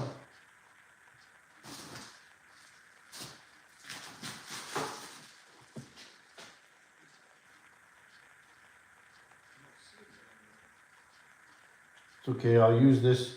I can either use, which pipe would you guys use? This one? Or this Orion?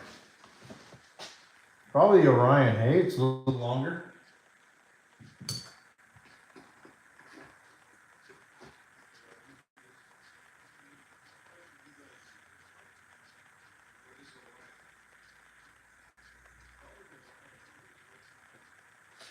Yeah, that'll look good. I just need to find a header for it now.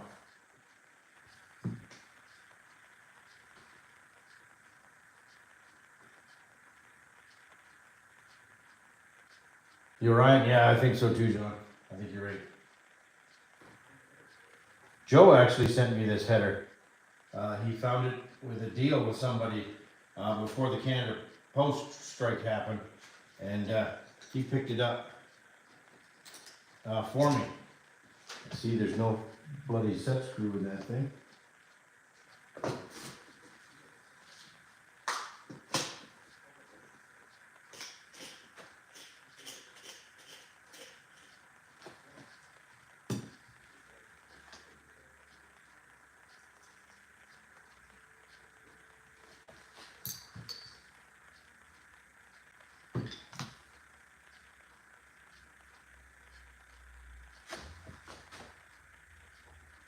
But it kind of calls for a spring. Oh, that's too small. Kind of calls for a spring header on it. So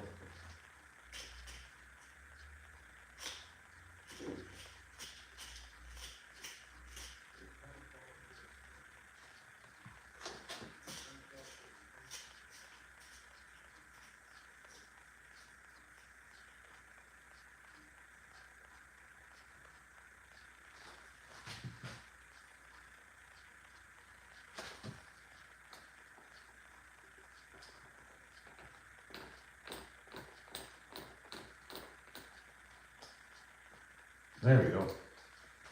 So now, just a matter of finding a header for that, and then that'll be ready to rock and roll.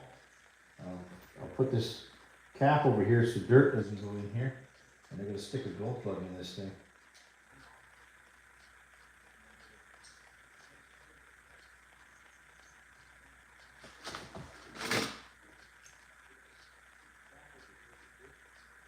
There. Nice orange seal there just to keep that clean. It's got an air filter on it so it won't go into the inside. I need to throw a glow plug in it. I believe this glow plug was good.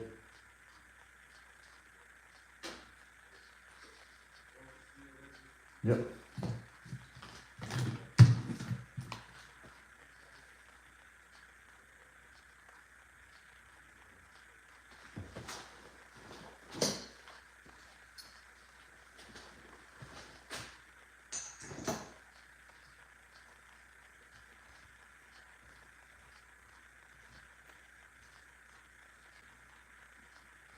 There. Just keep dirt out of that hole. There, that'll look good in there, hey? Now we just need a, first I'll make sure that's the bottom bit's in there. So I just need to find a header. I don't want to steal one off of anything, so I'll have to wait till I find one.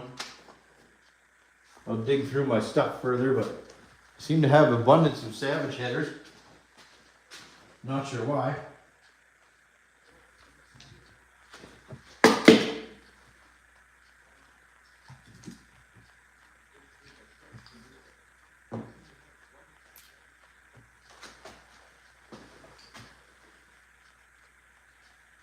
The one that I had in the title there, Jay, is the one you're asking about?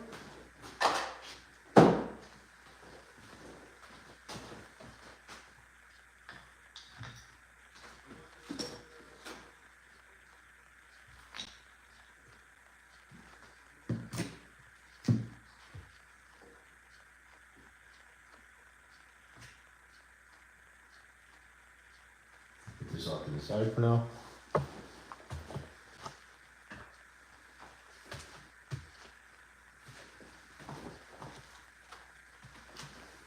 You're referring to this one?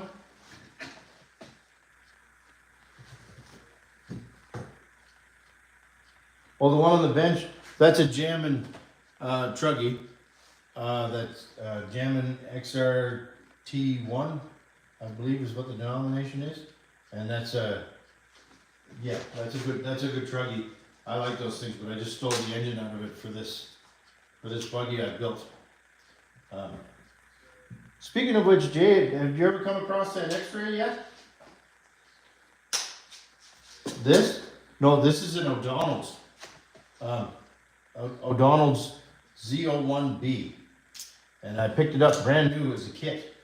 And was left new old stock in a hobby store.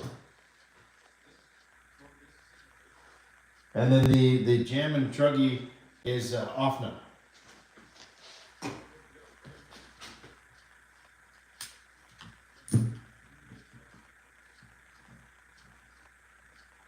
So I just finished building this one, and we just test drove it, or test fired it. So I'm hoping that the weather stays nice. They're calling for a little bit of snow here and there for the remainder of the week, which sucks because I would like to have driven it, but oh well, those cookie crumbles.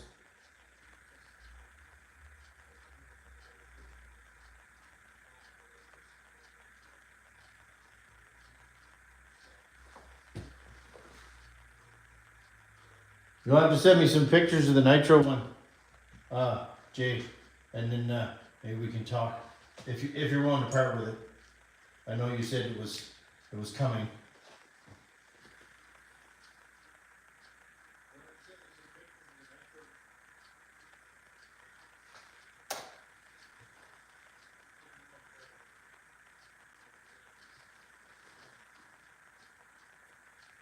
Yeah, this one should be fun. The Truggy will be good. I just got to find an exhaust header for it, and then I can fire this one up. And then I got to do the braking.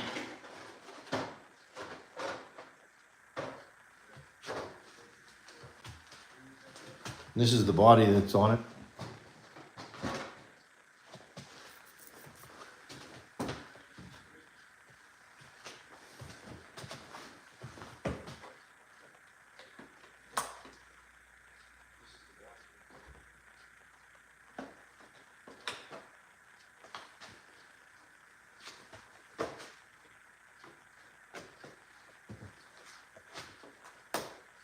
You guys get all the good stuff up in Edmonton.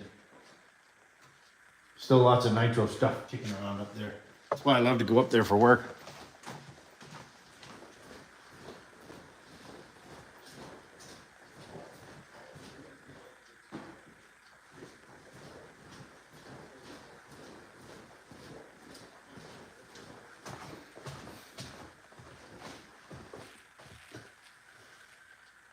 And over there, and then I got to put this other one together that I stole parts off of.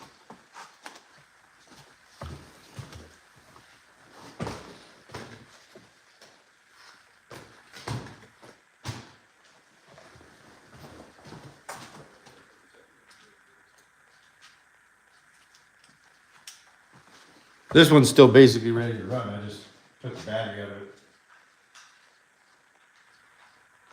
So, there's no worse for wear. This is a Duratrax.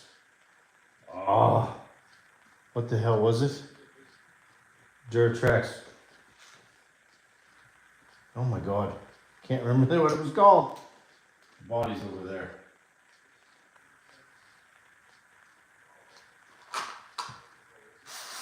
I call it my Franken Truggy because it started out life as a Duratrax.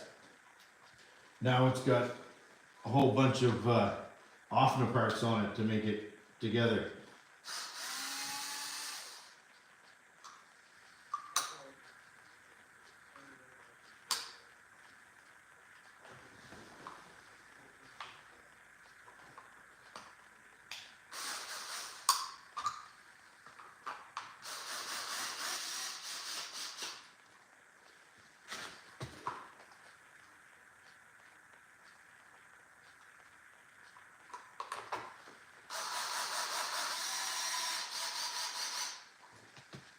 There.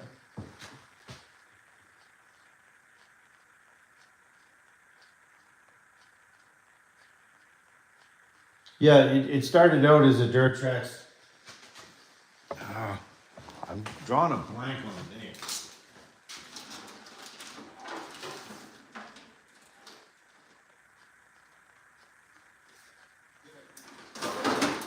Yeah, I can't remember. It'll come to it later. But yeah, anyway, I bought it as a complete roller, and it was just a basket case, and it was seriously messed up. And I ended up building it at that's a Hyper 7 tank. It's got a Hyper 7 battery box. The bumpers are off of a Hyper. The rear shocks are actually Sen. Front shocks are actually off of the hot bodies. The engine's out of an Offna. The servos are Amazon. It's a dog's breakfast now.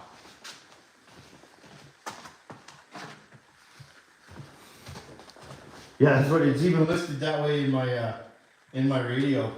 I call it Frankenstein because it's just like I said, it's a dog's breakfast of parts. I kind of built it. It was a snowy, shitty time, and I didn't have one to work on, so I picked this up when I went to pick up an engine from a guy, and he had this there, and he's like, "Hey, would you like this for $15?" And I'm just like, "Yeah, fuck it, why not?" So, and even the body's off a Hyper SS, and I just made it fit.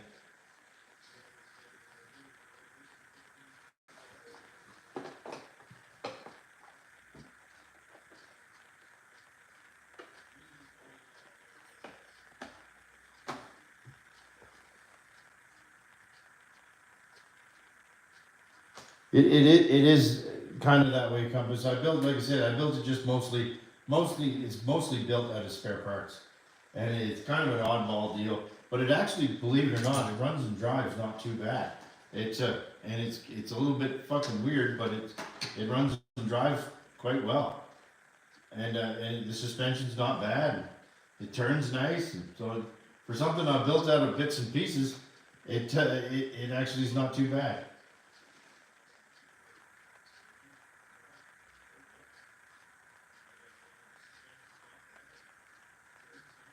Yeah, I think, I'll have to look it up, because I can't remember what it was exactly called. It was like a Duratrax Warrior or something crazy, something super common.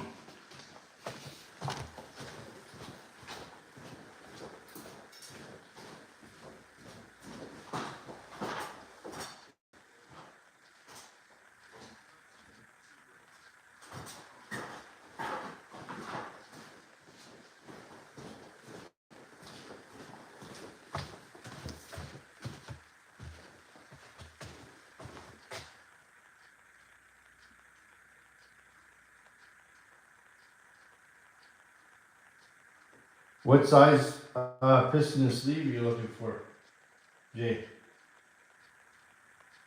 Hey, Travis. Yeah, sorry, buddy. I already had it running. I don't really want to fire it up again. Did you want to see anything on it? 0.28. Let me dig around. I got a 0.28 in pieces. I got I think a usable sleeve, and piston is pinchable.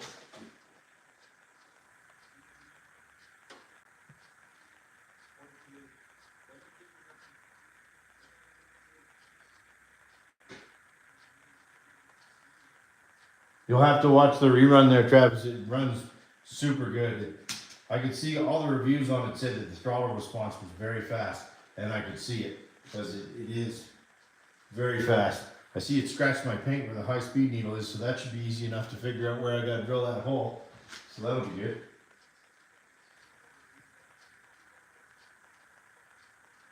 Oh, you pinched one a bit heavy. Yeah, I've done that too. That sucks.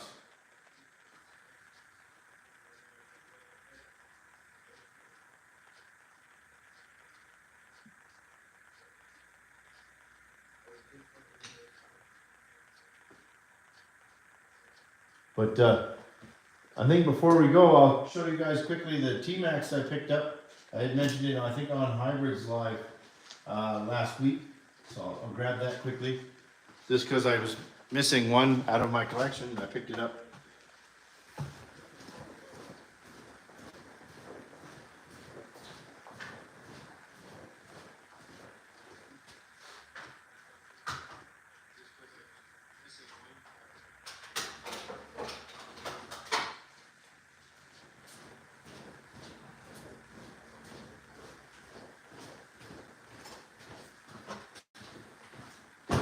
This is the T-Max I got from a friend of mine. So this is in addition because I didn't have a classic T-Max. So now I have the, you laughed, Jay. I actually thought of that. I want one of those rolling ladders that go around the shop. I'm actually thinking of ditching my beer fridge just so I could put more shelves in.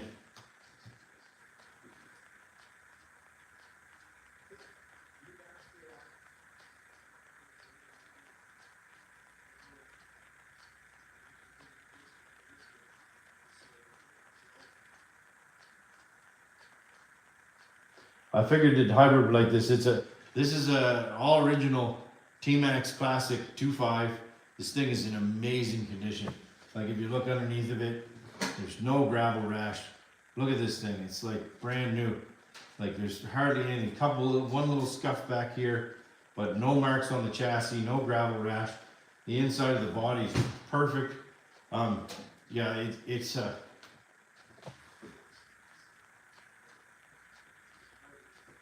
yeah, it's all like I'll pull the body off, show you.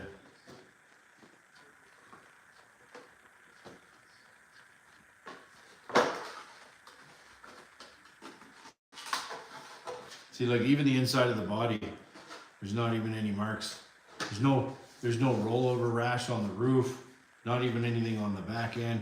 Like this thing is pretty much as clean as you can get. Like there's no. It has, I know it's kind of weird, it has HPI servos in it. These are actually the servos that John gave me because the servos were seized up from sitting. But it's all original. It runs really well. The little 2.5 still has good poop left to it. I personally think the 2.5 is almost a better engine than the 3.3. It seems to hold the tune more stable than the 2.5, than the 3.3 does. And it does, when you get it tuned right, it'll rev to the moon.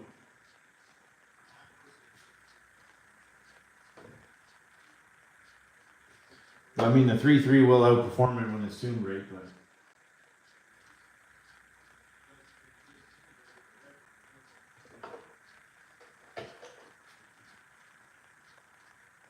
Yeah, I was just missing one of these in my collection, and because I had sold my other 2.5 T-Max to a friend of mine who wanted to get into Nitro RC, and I regretted parting with it ever since.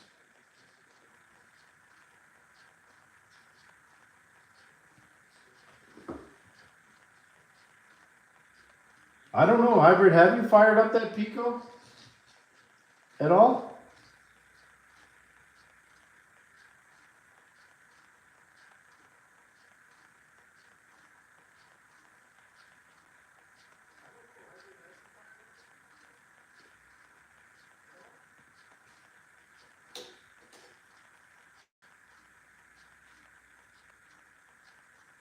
Oh, okay, gotcha. Yeah, it'll be a blast. Did you manage to sort the tires? The Mini Mechanical is actually the guy that I got that from, Hybrid. Just so you know.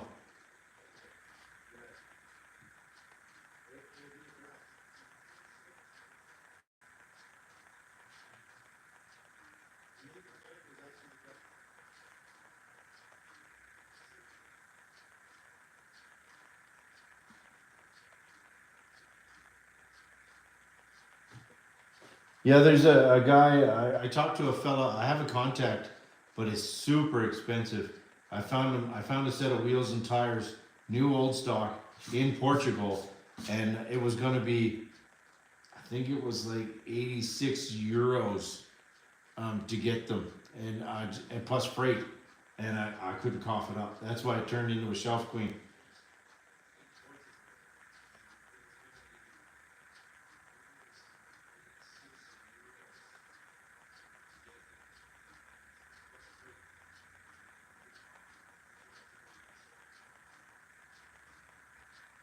Yeah, he's the one that painted the body and everything, Hybrid.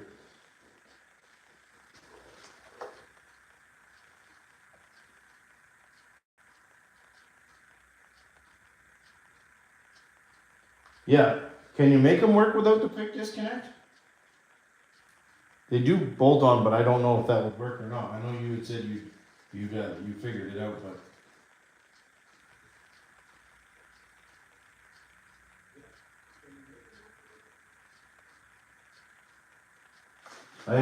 I still have the original tires.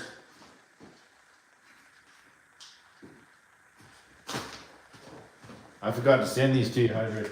Here's the original tires, and here's the original rear that kind of exploded.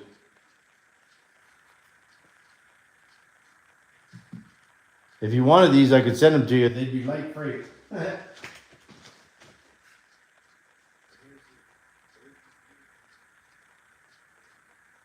And when I talked to that Pat Burns fella, you see him on the groups all the time. He sent me the specs for just the tires, and he said you can still buy these foams, and he said, but these are really wide. So he said what you do is you just take the two of the narrow ones, and then you put them, slide them on, and glue them in the middle. And he's done it quite a few times because he's a big BMT guy.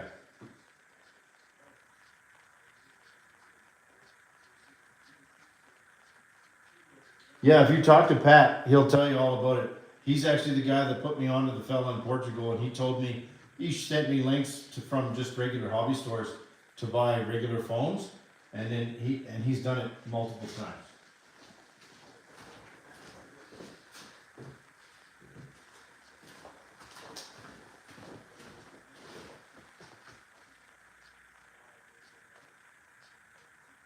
Yeah, he's a pretty good dude. If you can understand what he's saying, because he's Scottish or Irish, I think it is. And good guy.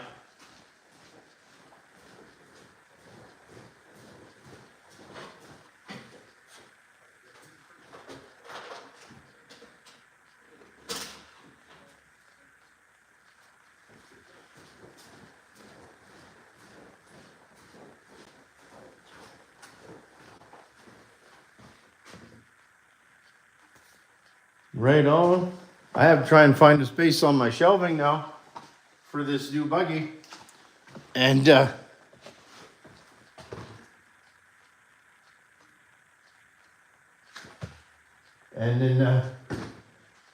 and find a new home for that thing, because I'm kind of running out of real estate, but I can fix that pretty easy.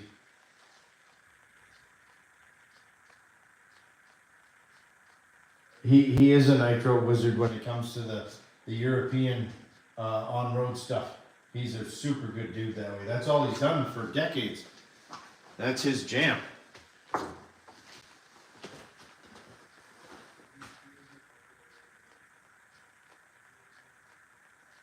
Yes, I did paint this body. It came clear.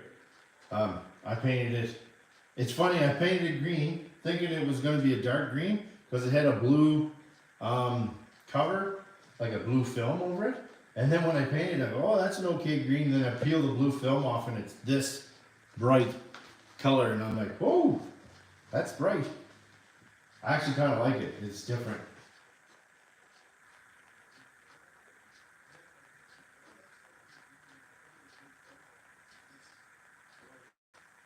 Yeah, you won't miss it. That's for sure. It's definitely stands out. It was not my intention to kind of make it that bright, but it's different. I don't have another one that's color.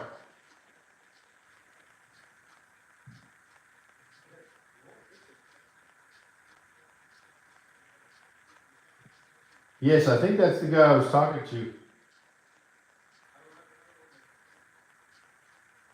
I'm pretty impressed with this. I can't wait to actually run it in the nicer weather. I don't want to run it in the gravel that's out there right now because I don't want to give it the old gravel rash right now. So I try not to run my rare stuff in this gravel because it just sandblasts the shit out of the inner side. So I picked this up, Travis. I picked it up at a hobby store. I thought I got a pretty good deal on it.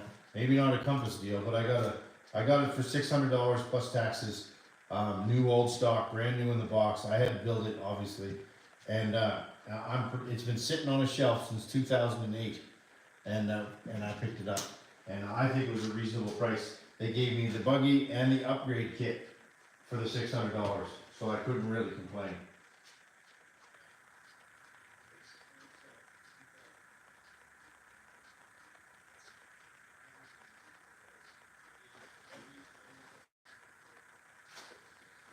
So yeah, here's the upgrade kit as well. This was not open. I actually broke the seal on it. Before we go, do you guys want to see what's in it?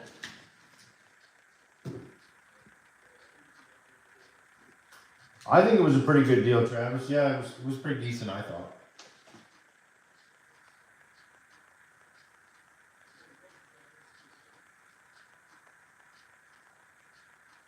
I've run that JQ buggy 10 times now. I run it quite a bit in the summer. I like it. It handles really well. It flies like nothing I've ever had. Like I'll tell you, that thing you can hit a ramp with it, like hit a jump, and it flies horizontal and stays horizontal. It's so good. And I got to admit, the geometry on it is really good. And it's a great buggy. I do like it.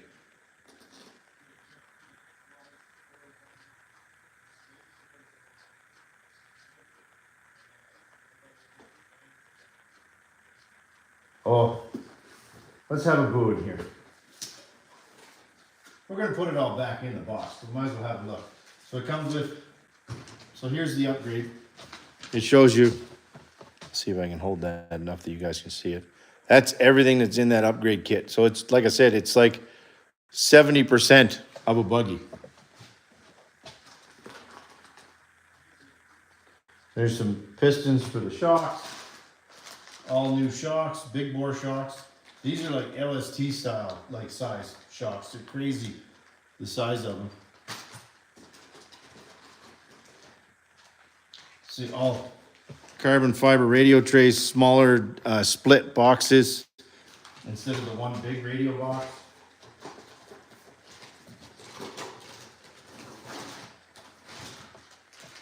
There's all more light and thicker strut towers, CVDs, hubs, the pieces to change the front end over to pillow ball.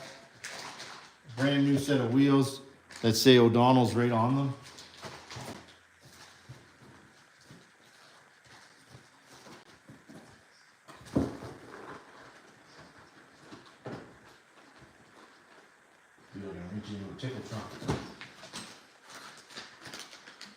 Another wing mount,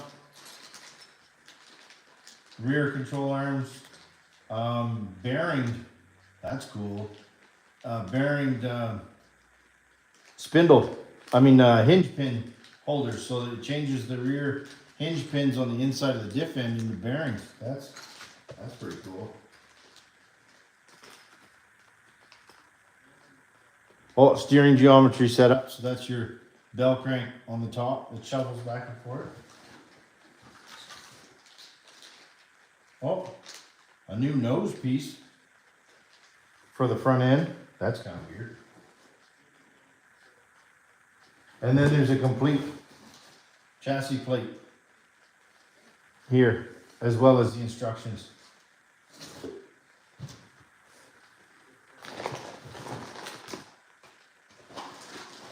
Now, the question is, can I get it all back in the box?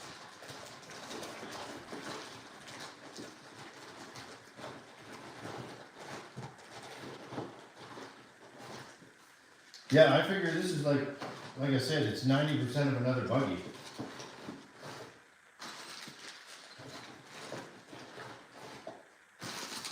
When I originally built this, I toyed with the idea of putting the upgrades on it when I first built it. And then when I was talking to Joe and stuff, we talked back and forth a bunch. And then I decided that I'm just going to leave it for now and drive it stock. And then maybe upgrade it later, or maybe just keep this upgrade kit sealed away for now. Because this is really handy if I break stuff. Like this is basically enough parts to keep this thing running for quite a while, depending on how much I run it. And not only that, it'll be a really cool stand to put it on. Yeah, like I said, the $600 was for the upgrade kit, this piece, and the buggy in the packaging. And the part I couldn't get over was like, this is the packaging it came in. I've never had a buggy come like this, where everything was in foam. Like you can see the cutout, everything was laid out in these trays. You know, like that's unheard of, in my opinion.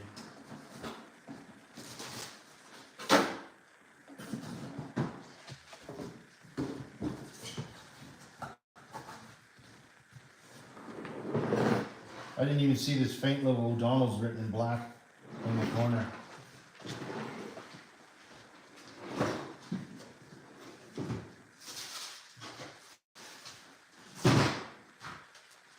They even came with extra decals and whatnot, which is really cool.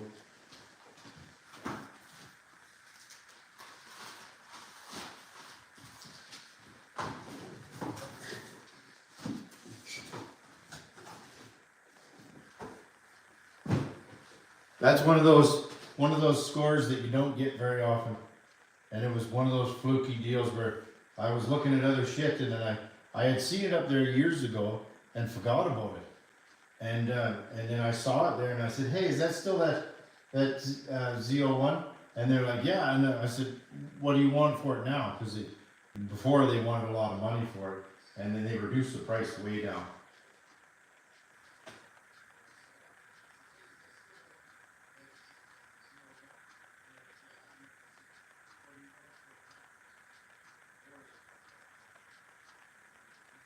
I don't know why it never took off.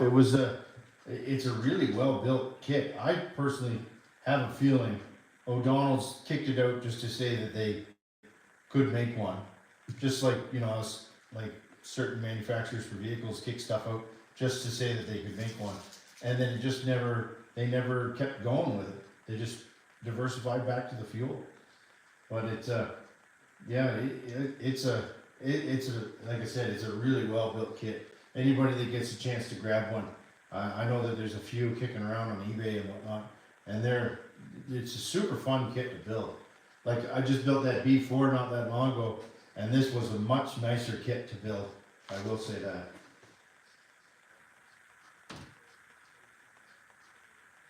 Yeah, you're probably right, Jay. It probably was the other brands, sort of like that JQ, right? They just got squashed by the big brands. You're probably right.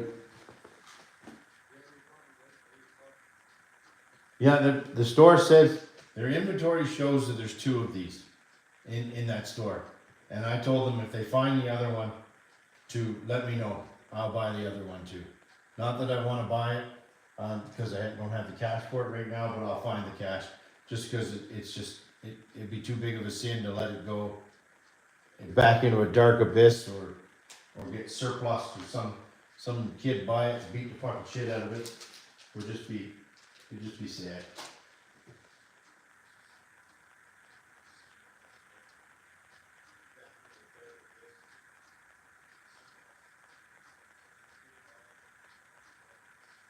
It may, Lotus, you never know.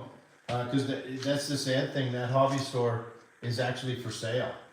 And they have so much vintage stuff in there that I just hope, there's the same thing as there's one in Medicine Hat that's been owned by the same guy, like this old fella, since 1982. And when it folds, it'll be a loss. And same thing with that one in Calgary. If it goes, it'll be a major loss. Because there's stuff that I find in there that you can't find anywhere. You gotta spend the time to look for it.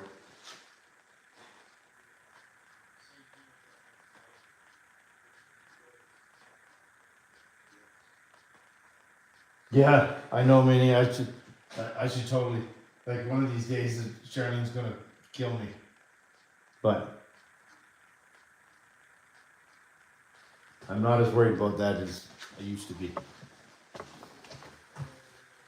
It's my own demise now.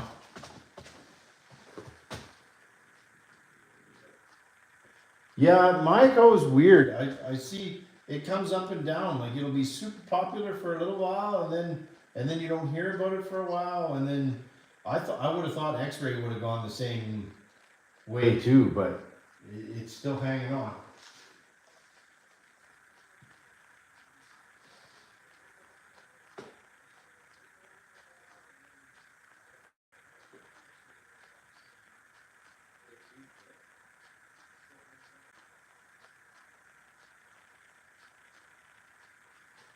I'd like to think that they're an investment. I don't want to be delusional. I do this a lot for the love of it. I don't, unless these all of a sudden climb in value, then maybe, but I don't buy them to resell them thinking that I'm going to get rich. That's for friggin' sure. Because if you did, I think you'd be sorry.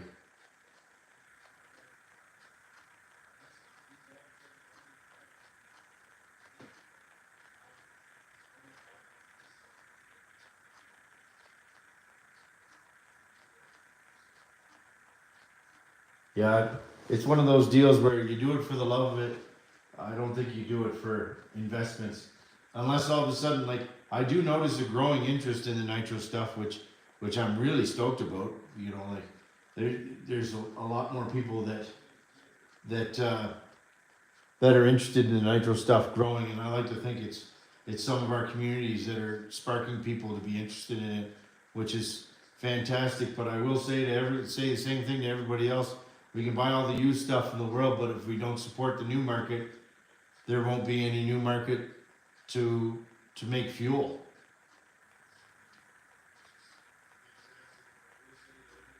Oh no, Travis, this one's not for sale, buddy.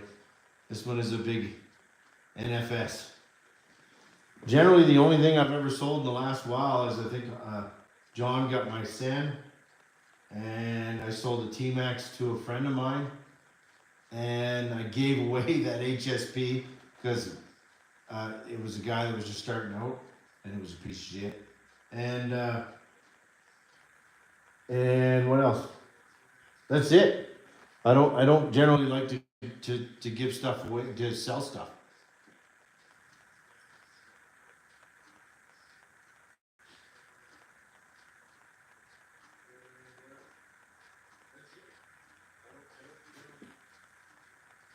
I agree, Travis. You have to buy. I agree. I like to buy the used stuff too, but I also like to buy new stuff. Like I do. I got the B4 is brand new. My Low C8 is brand new. My Kyosho is brand new. My Serpent's brand new. My Mugen was brand new. My one of my Hyper 7s was brand new. My 8Ts, both of them were brand new. One of my MGTs I bought brand new long time ago, and the Jado, the red Jado is brand new. And all that Associated Truckie, it was new. Oh, and that hot, nope, that was not brand new. Okay, yeah, that's it.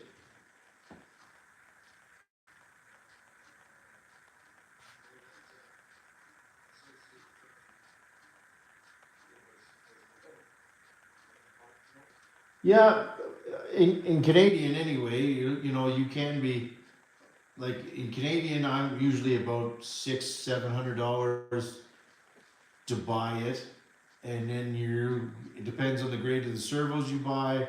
You could be into it for another. If you buy like Savox servos or something like that, you can be in for, you know, fair chunk of change, and then batteries and then a receiver. You're usually knocking on $1,000 by the time you're done. Now, if you buy a kit that doesn't come with an engine, then you're into it even more. I think my B4, I was into it for $1,500 by the time I was done. I figured you'd go for the new RC10J.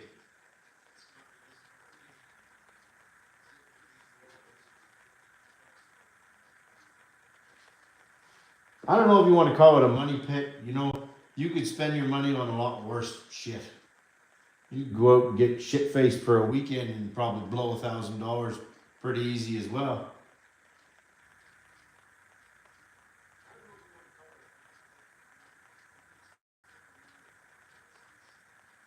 That's why I like these radio link radios, because the receivers are cheap. They're like $30, and each radio will run up to 30 kits. So in theory, if I ever get my shit together, two radios should be able to run the majority of my stuff. You know, so it'd be ideally, that's where I'm headed to. Except for some of it, I do like to leave with this. If it's a digital radio and it came with the kit, I like to leave it alone.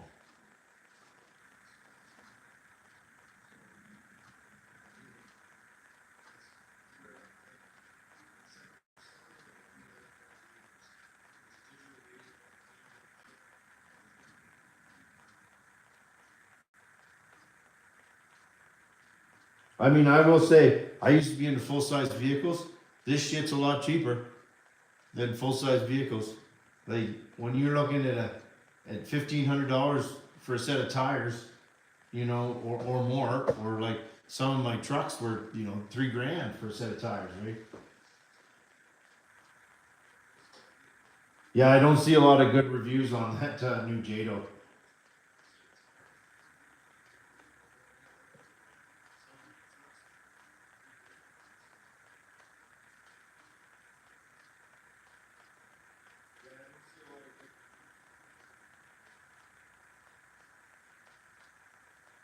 Yeah, exactly, Jay. Like, I got back into this hobby because it was stuff that I couldn't afford when I was a kid, and that's why I bought that RC10 off you. You know, like, because that's one that I wanted when I was a little kid, and the same thing with the MGTs. I got into those again because that's what I wanted, and I finally got that USA one from the hybrid because it was one that I had as a child and as a teenager, and I wanted another one.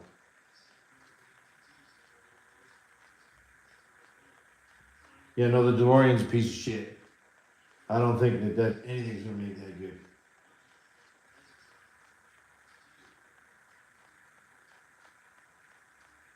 I think you can polish that turd all you want, and I don't think it's gonna get any better. Basically, it's just a stainless piece of shit with a Peugeot drivetrain.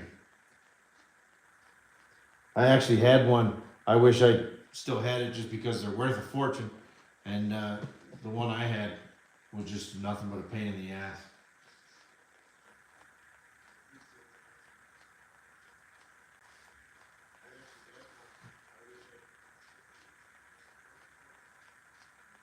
You're probably right. You're probably right, Compass. I imagine strippers are just as expensive. But like I said, man, I used to buy and sell cars constantly, and you'd lose money on one car, and you completely trash you could make money on 10 cars and then you lose money on one and you're fucked.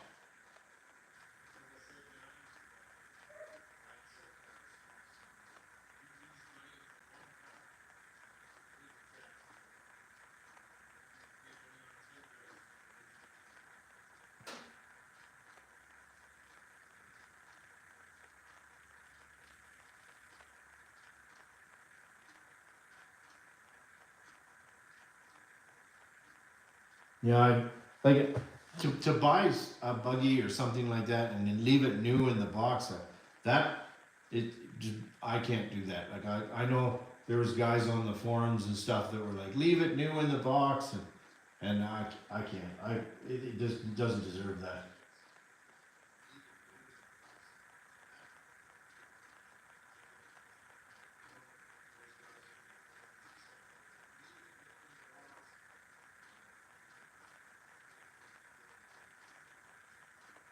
Yeah, you can make money, Compass. Don't get me wrong, but you work for it too. Like you must know that.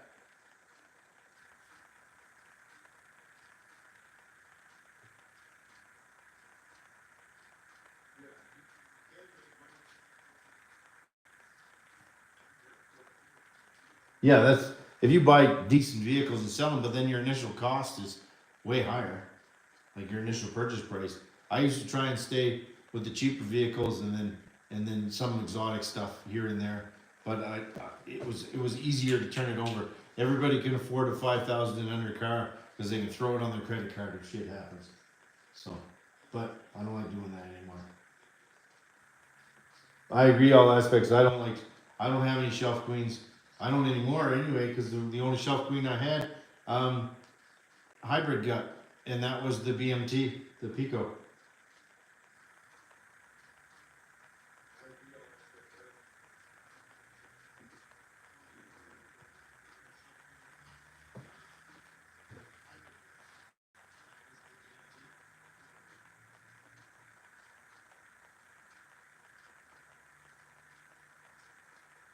Anyway, guys, I figured I've yarned on long enough now because we smashed out some good repairs and some super cool shit today. We got to actually got this running, which I'm super pumped about.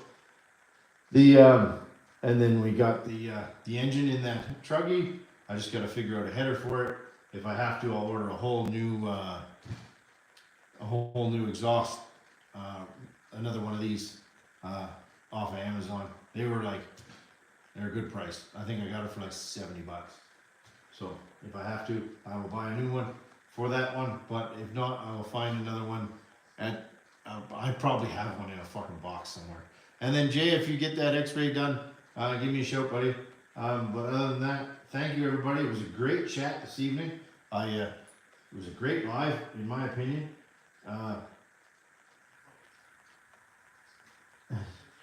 Thanks, Travis. I appreciate that. I do love doing these lives mostly for the chats and just to hang out with a bunch of like-minded fellas. I would love nothing more than to set up 3 tables in here and have a whole group of guys over and just tinker away like you used to do back in the day. But everybody have a great evening. Hopefully when you get to your weekend, you get decent weather and you can actually go burn some nitro.